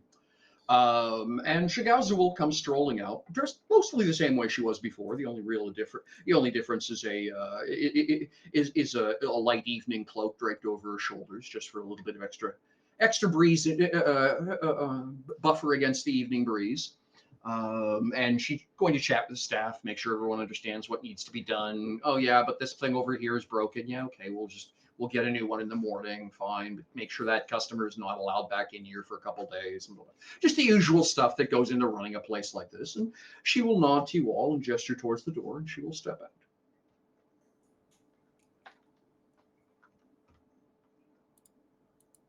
Imagine we follow. Yeah. Well, I'm just sort of. Yeah. I don't want to presume. I mean, yes, that's what you're here for. So this was like, as you said, there was like hours. Yeah, you literally got you guys arrived early evening. Just it was basically full dark when you folks had arrived, because you were able to see the lights and what have you. But yeah, she closes at 1, so you showed up at 9. Yeah, 3 or 4 hours. So we've sort of had time to sort of leave, do some stuff, come back. Yeah, exactly. Enjoy the town. Yep. come back and then be like, all right, time for cool.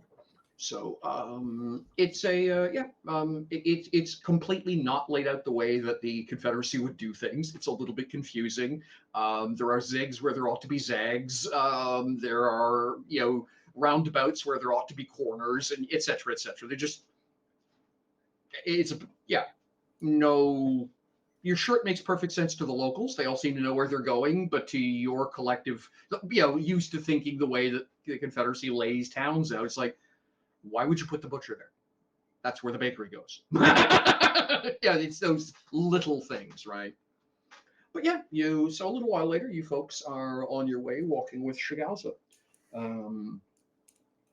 You get the impression a lot of people know her. You see several people waving and that sort of thing, but all in that way of she's a businesswoman. And she's a businesswoman who runs a pretty dubious business. So there's a certain group of people who know her because she's a businesswoman, and then there's a certain group who know her because she runs a dubious business. Right. You folks will go walking through, and it becomes very apparent that you folks are heading wind up at one point going by a sign marked Honey Garden, and you can hear it's literally buzzing from out here with all of the insect life that you can hear going on inside. But it looks like it's basically the equivalent of English hedgerows done in this sort of almost weebly wobbly zigzag pattern that is just loaded with all kinds of day and nighttime flowers that apparently attract pollinators from everywhere. So yes, you can audibly hear the hum of this place as you walk by it. But she keeps going, and without too much long time, winds up getting to a very small gate towards the back of the town. She will rummage in a pocket and take out a key. The gate is clearly marked, authorized, service use only, authorized, blah blah blah blah blah blah, all kinds of no, this does not mean you. Type of language that you will put on those kind of signs, and she just pays it no heed whatsoever, takes a key out. No roll required. It's a skeleton key. Click, click, unlocks it and waves you through.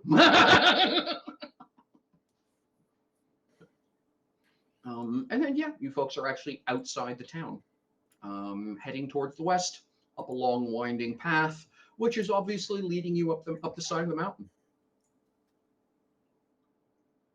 And looming up above you in the dimness of the night sky, of course, is this massive statue. And it's very obviously a matriarchal figure, a warrior woman of their culture. The amount of detail which has been put into the carving of this, like I say, we're talking, Statue of Liberty sized piece of carved stonework. And the only phrase I can use is it was obviously a labor of love. There is just way too much detail put into this. The patterns on the trim of the dress, that kind of stuff, right?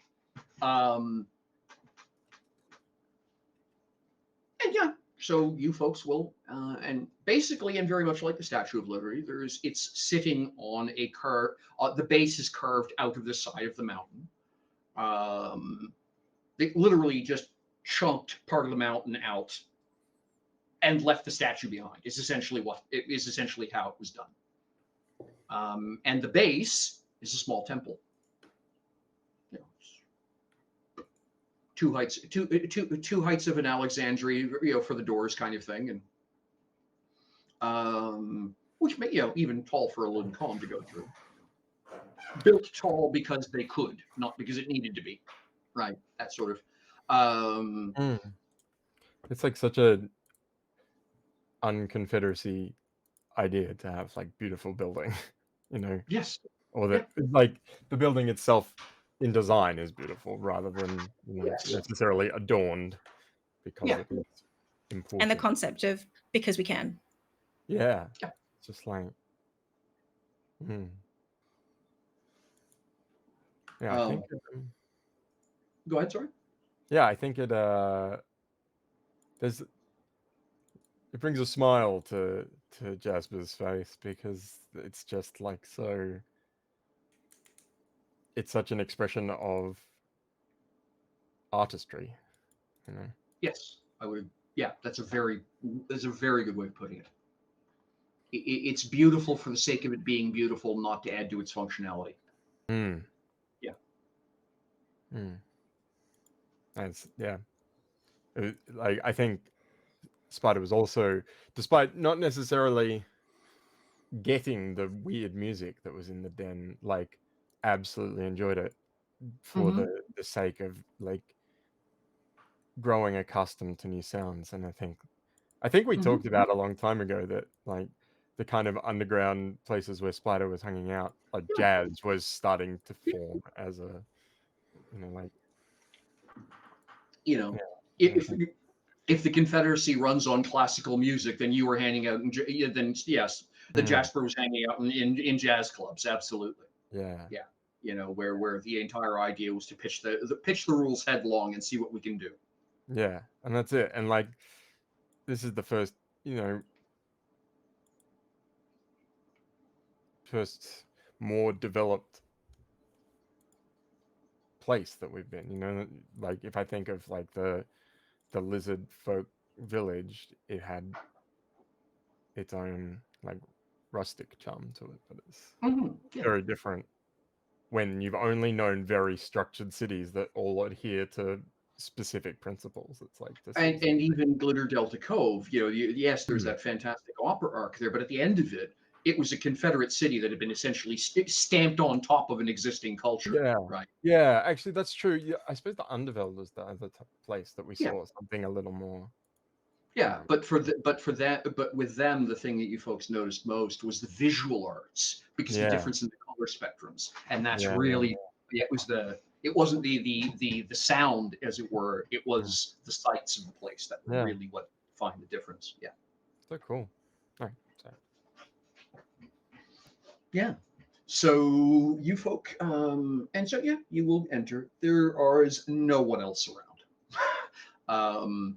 She's actually going to take a essentially a small lantern about yay tall, little tallow stub candle in it, and light it, close the thing up, and she'll be using that as a light so that she can see as she moves through the place, because it's dark in here. It's a temple. Yes. What's La Chanson doing? It doesn't seem to notice. It's happily following you along. Sweet. Cool. But yeah, it's like walking into Notre Dame at 1 o'clock in the morning. Unless you head to a confessional and flip the button, no one's paying attention to you. It's just 1 o'clock in the morning. So yeah, and you will and she's going to very quietly lead you down a couple of staff only service entrance kind of janitor closet kind of doors, places that just don't seem to go anywhere interesting, which ultimately wind up at a staircase which goes down.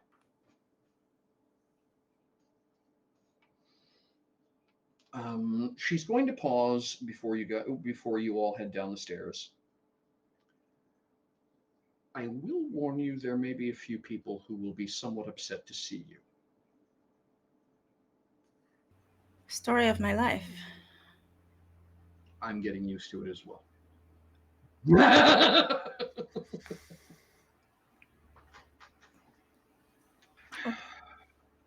By definition, you should not be here right now. But you are, so we continue. And she will go down the stairs.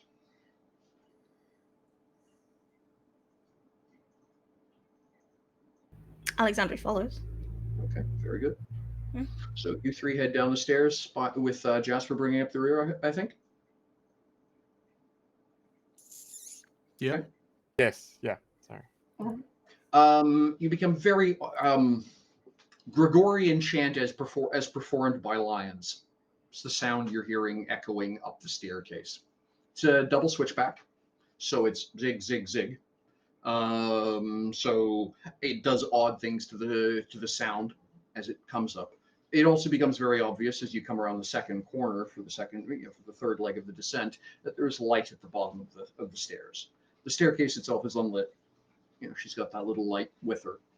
She's making sure you folks can see. That much light for her, because of her night vision, is more than sufficient. But yeah, and she will lead you out into a similarly beautiful, for the sake of beautiful, room. Carved stone, representing years of work.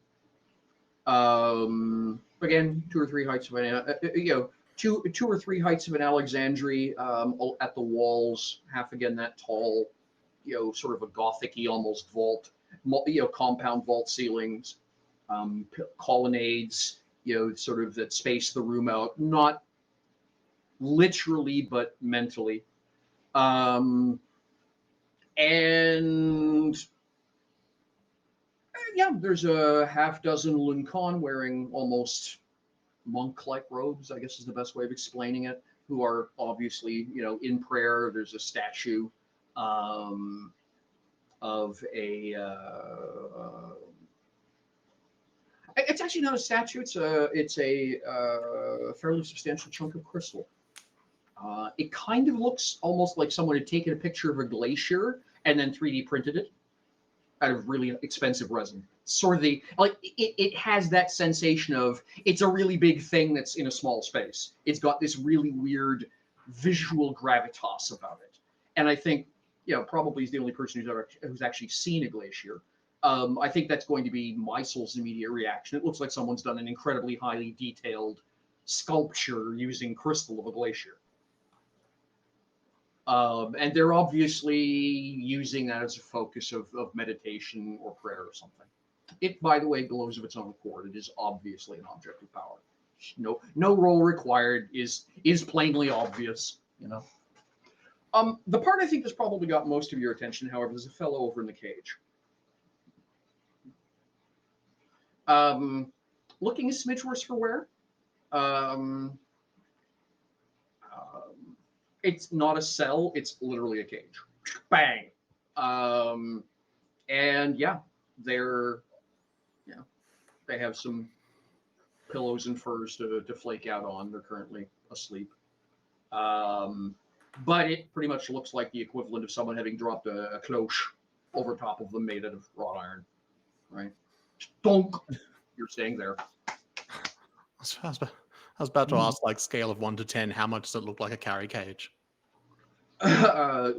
Disturbingly. This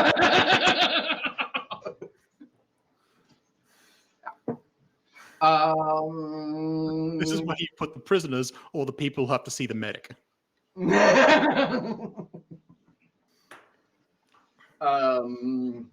And so she will wander over and literally just pick, hook the equivalent of a stick off of the wall and give him a jab through the side of the cage. What? Sits up looking around. There are people here to speak to you. I would suggest you choose your words well. It may well influence future affairs. I sit up and is going to look unhappily at you three.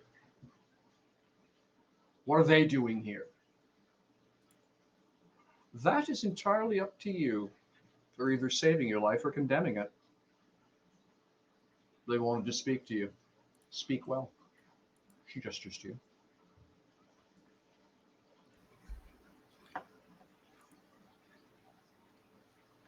Hello. Hello. Obvious distrust.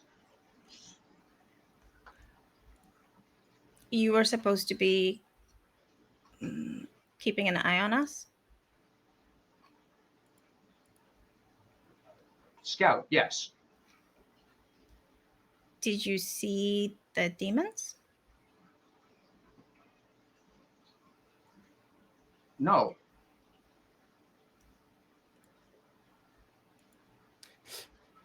I don't have Meisel's telepathic power, but I do have some amount of insight. Can I tell whether Yeah, I was about to the say. Just lying the old-fashioned way. I'm trying to remember which stat it is in this game. Hold on. Could Perception.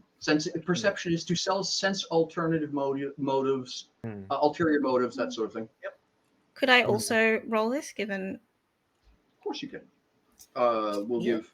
Yep. So. I mean, she doesn't have much of it, but what little she has. I jinxed it. I got a 7.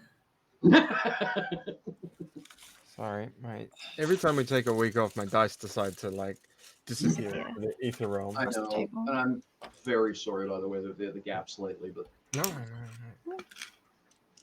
It's just that I'm not good at keeping my desk clean. It has nothing to do with you. How dare you not keep Jamie's desk clean? Yeah, exactly, right? Okay. If he's lying, he's doing it well. I also got a 7. Or he's not lying. I mean, Or- either one of these is possible. from If your he is, perspective, I don't know about it. yes. So the best way of explaining it is you see no reason to disbelieve him. He saw nothing. Obviously, he's afraid of you. I mean, that's all. Oh no, Alexandria's not deluded. Yeah. He's very aware that the wrong word will get him killed. Like no rolls are required for that. And well, I mean, Ch5's all but said it out loud just a minute ago anyway. Yes. So yeah. So you didn't see it, or them, all of them. No. It was a quiet night. I saw you folks. I saw you folk doing very, very little and hanging about. Then you all packed up and left in a hurry. Oh, so you saw us leaving in a hurry. Well, I thought that was odd, but I didn't see any demons or anything.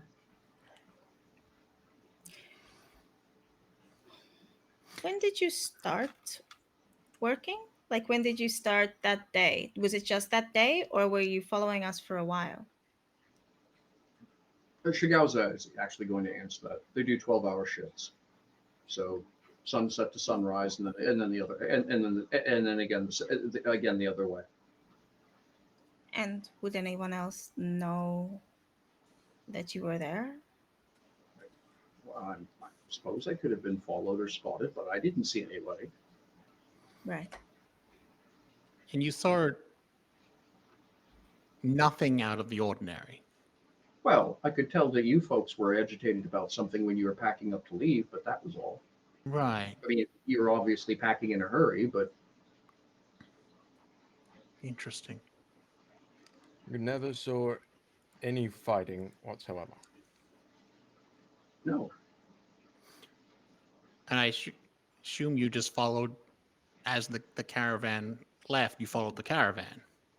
Right, because I'm not supposed to. Yeah, I can't stay too close, or somebody will eventually see me. Did you notice a little while after we had left? Do you remember hearing an explosion back in the way we had come? Kind of looks at you. No. Like, an explosion? No. That is very interesting.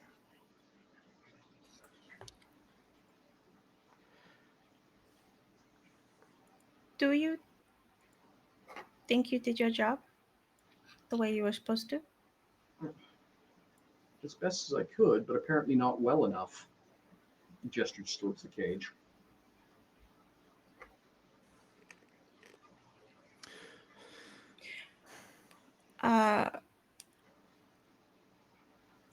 Whisper of the Wild. Mm-hmm.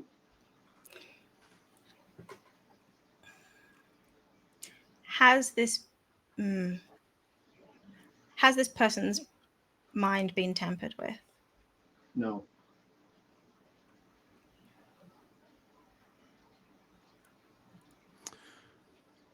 That's problematic. Hey. Yes. Now, hang on, Sam. Before you do what I think, don't forget you don't know what she just found out. Oh.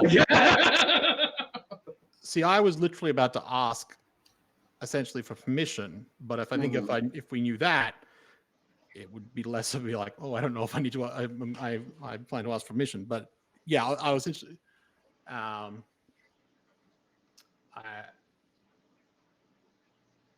it was. Yeah, he was asking for permission rather than actually doing this. How would you feel about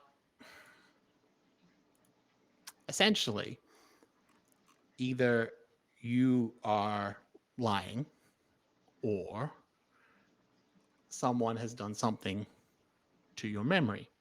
How would you feel about me checking your mind to see if I can find signs of tampering? He's going to look from you to Shigauza.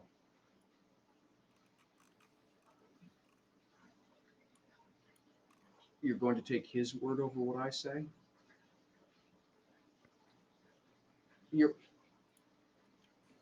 Literally what you're saying is that you're going to claim to read my mind, and then you're going to say what you are going to say, and everyone in the room is going to have to trust that you're telling the truth?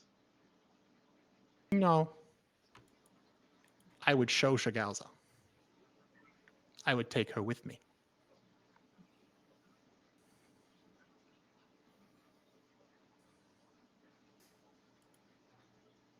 Okay, 1 second. I need to make a die roll.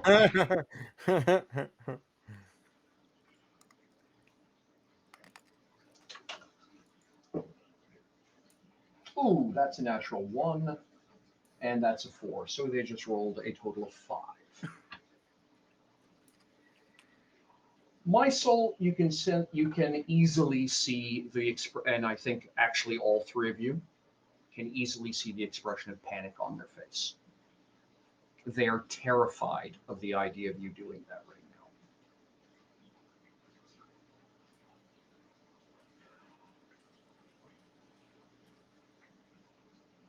I think Spider is going to, because their criminal background is probably going to be the most readily going to guess that the reason is because they're probably lying because they're trying to save their own lives. Yeah, I mean, Jamie picked up on that one, Spider, which is like that's the oldest trick in the book. Oh, you're gonna take their word over mine. That's fine. Yeah, no, absolutely. This he knows as well. You know, if at the point, oh, I'll just bring Shigauza along. Oh shit, the complete. So I guess the question is are you willing to kill him?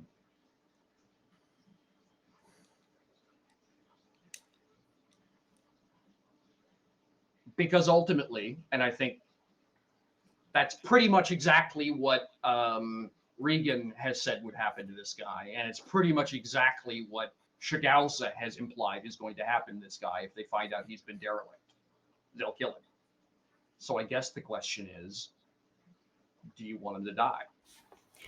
I have a different question. My different question is, why did he do it? You have to ask him, I suppose. Yeah. What exactly did he do? Did he run because he was a coward, or is he like Well, that's the thing. Yeah. Is he So compromised? How do you find that out? Yeah, so how do you find that out with Shigauza standing there? That reaction, Miles was like, wow, that's disappointing. I mean, at least for your sake, mate, you should probably be glad that it's Miles that's going to do the interrogation and not me. My methods would be much less reliable and probably more painful. Why don't you tell us what actually happened? Shigauza will tilt her head and look from Alexandri to him. She's honest. Why don't you tell us what actually happened?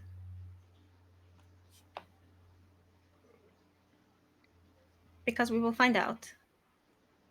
And it might be better for you if you tell us than if we find out ourselves.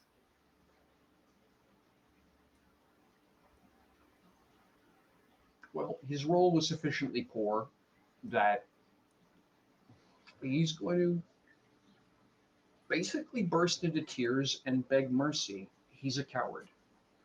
He saw the demons, he panicked, and he ran. And then heard the explosion, and then went back looking for the caravan, realized basically, got himself under control, came back, and the caravan was gone. And then found you folks and realized that if he told anyone that, they'd kill him. So he's been desperately trying to hold the facade up. Shigalza? He's about as well suited to this job as, let's just say, he'd make a better poet. Secret agent. He's a secret agent because he was born one, not because it's what's in his heart. He's literally the wrong guy in the wrong place at the wrong time. Probably put on this duty because people knew it was an easy one. Lol. Mm-hmm. Shigalza, is there another job that people do for the Guardians? You're asking me.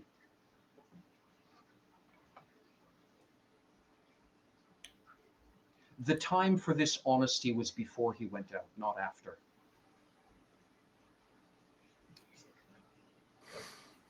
I am. Imperiled you. Yes. But I am also someone who didn't choose it. I was born to it. So I understand it. You said yourself,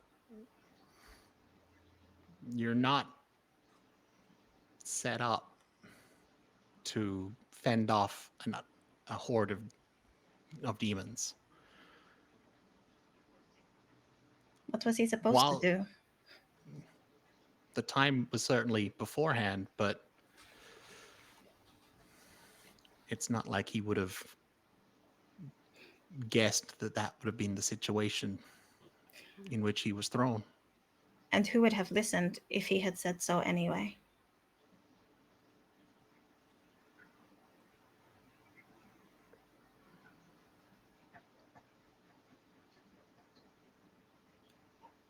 You realize what you're asking me to do.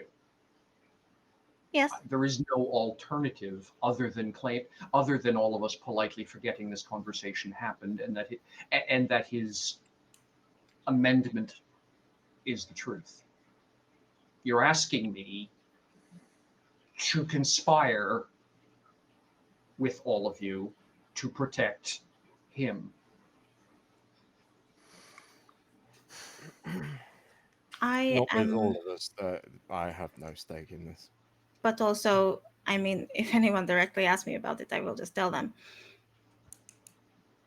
Doesn't need. Sorry, you go. All I want to know is if he can. I knew another long con who was, I think, banished. Then they weren't Lin Con, she says. Well, what if he is not Lun Con?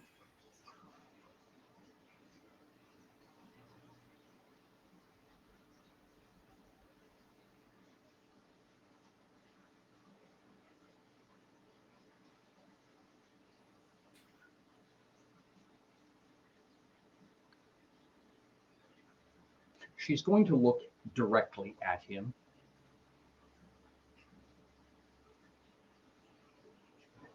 You need to be incredibly pleased that I'm apparently losing my mind in my old age. I will arrange to have him delivered to your city. It would be best if he was never heard of again. We have That is someone the who can best get in I- touch with. Spider, he's not joining like an underground crew. Are we gonna send him to the Dashamalis? Okay, that's fine. I mean, that's still an underground crew. That's Well, literally that's where we met the other one, wasn't it? Awkward. Okay. Thank you, Shagalza.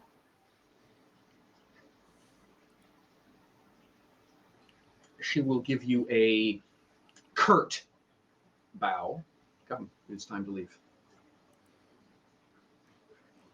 And she will start heading for the exit.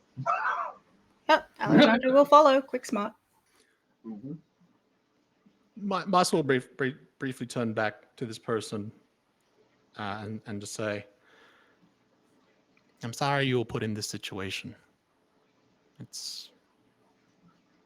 There'd be no way to foresee it. There is no shame in recoiling from the unnatural.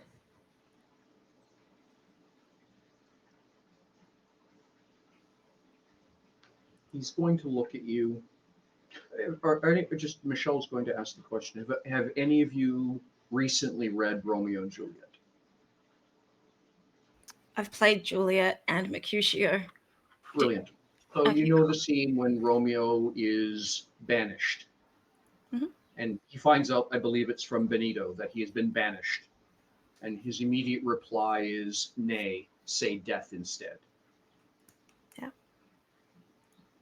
I figured that might be the case. Yeah.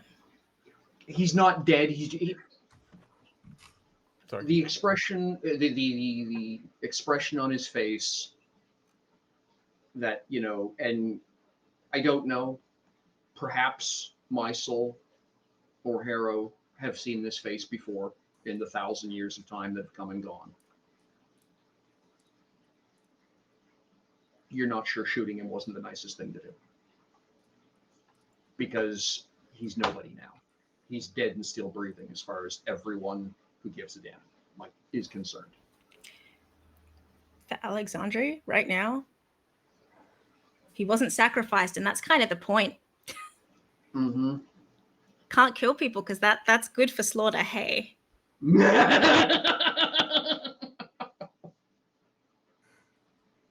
So yeah, Shagalza will lead you all back to the town. She will find you folks a comfortable inn that you can spend the night in if you wish. She will ensure the innkeep knows to send her the bill, and she will bid you good night, tersely. Not entirely sure it was right for us to meddle in their business. Much as I appreciate your compassion for what it is. We had to know what it was, so we had to come here. And we had to...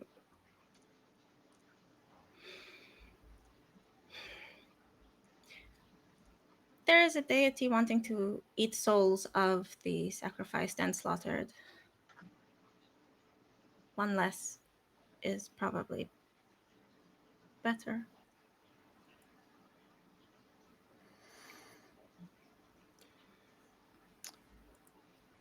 Just don't like interfering in how people do their business.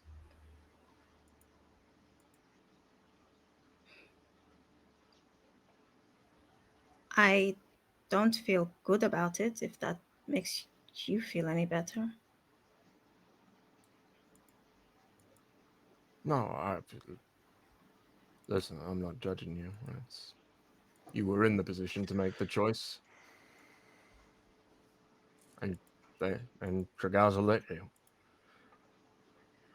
So,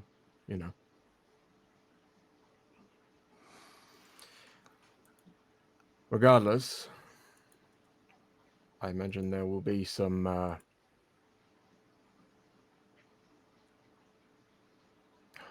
sorry, Jamie's now forgotten the word. Audit. Yeah, there will be some audit amongst their ranks, given that there may be need for more protection and less cowardice. Perhaps.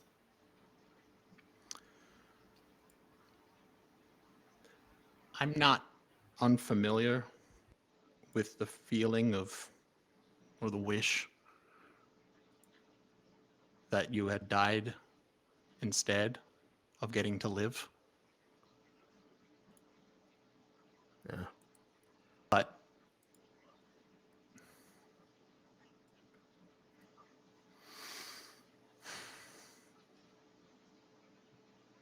even if that regret never really goes away,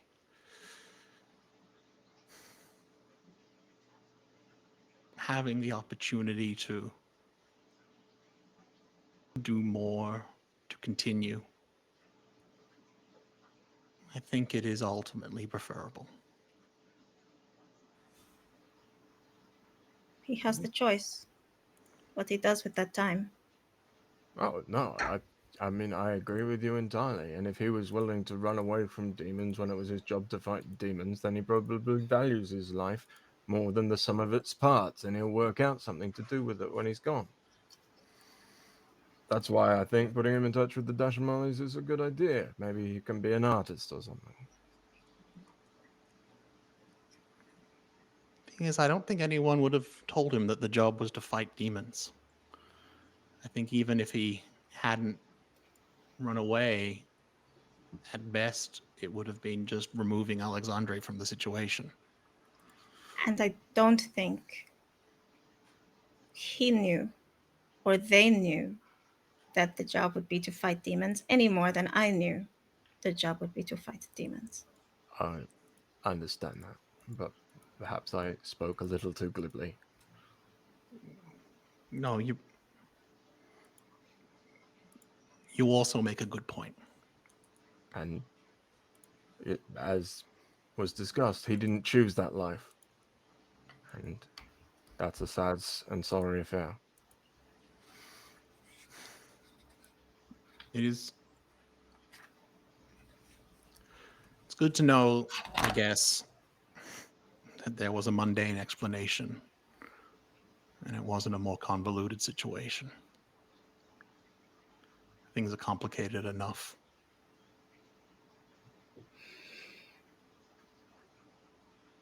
I would have preferred another one. Yeah.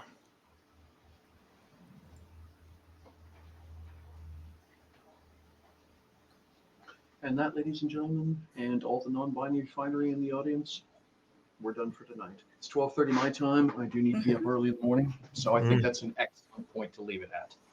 Me also. Thank you so much. That was a brilliant scene. Mm. All of your characterization. Yeah. Well, good night, everyone. Yeah. So, just real quick, everyone should be available next week, yes? Yeah. I believe so. Right. All right, awesome. Yes, as far as I know, I should be available, so great. All right, so we'll see you in a week then. See you in a week.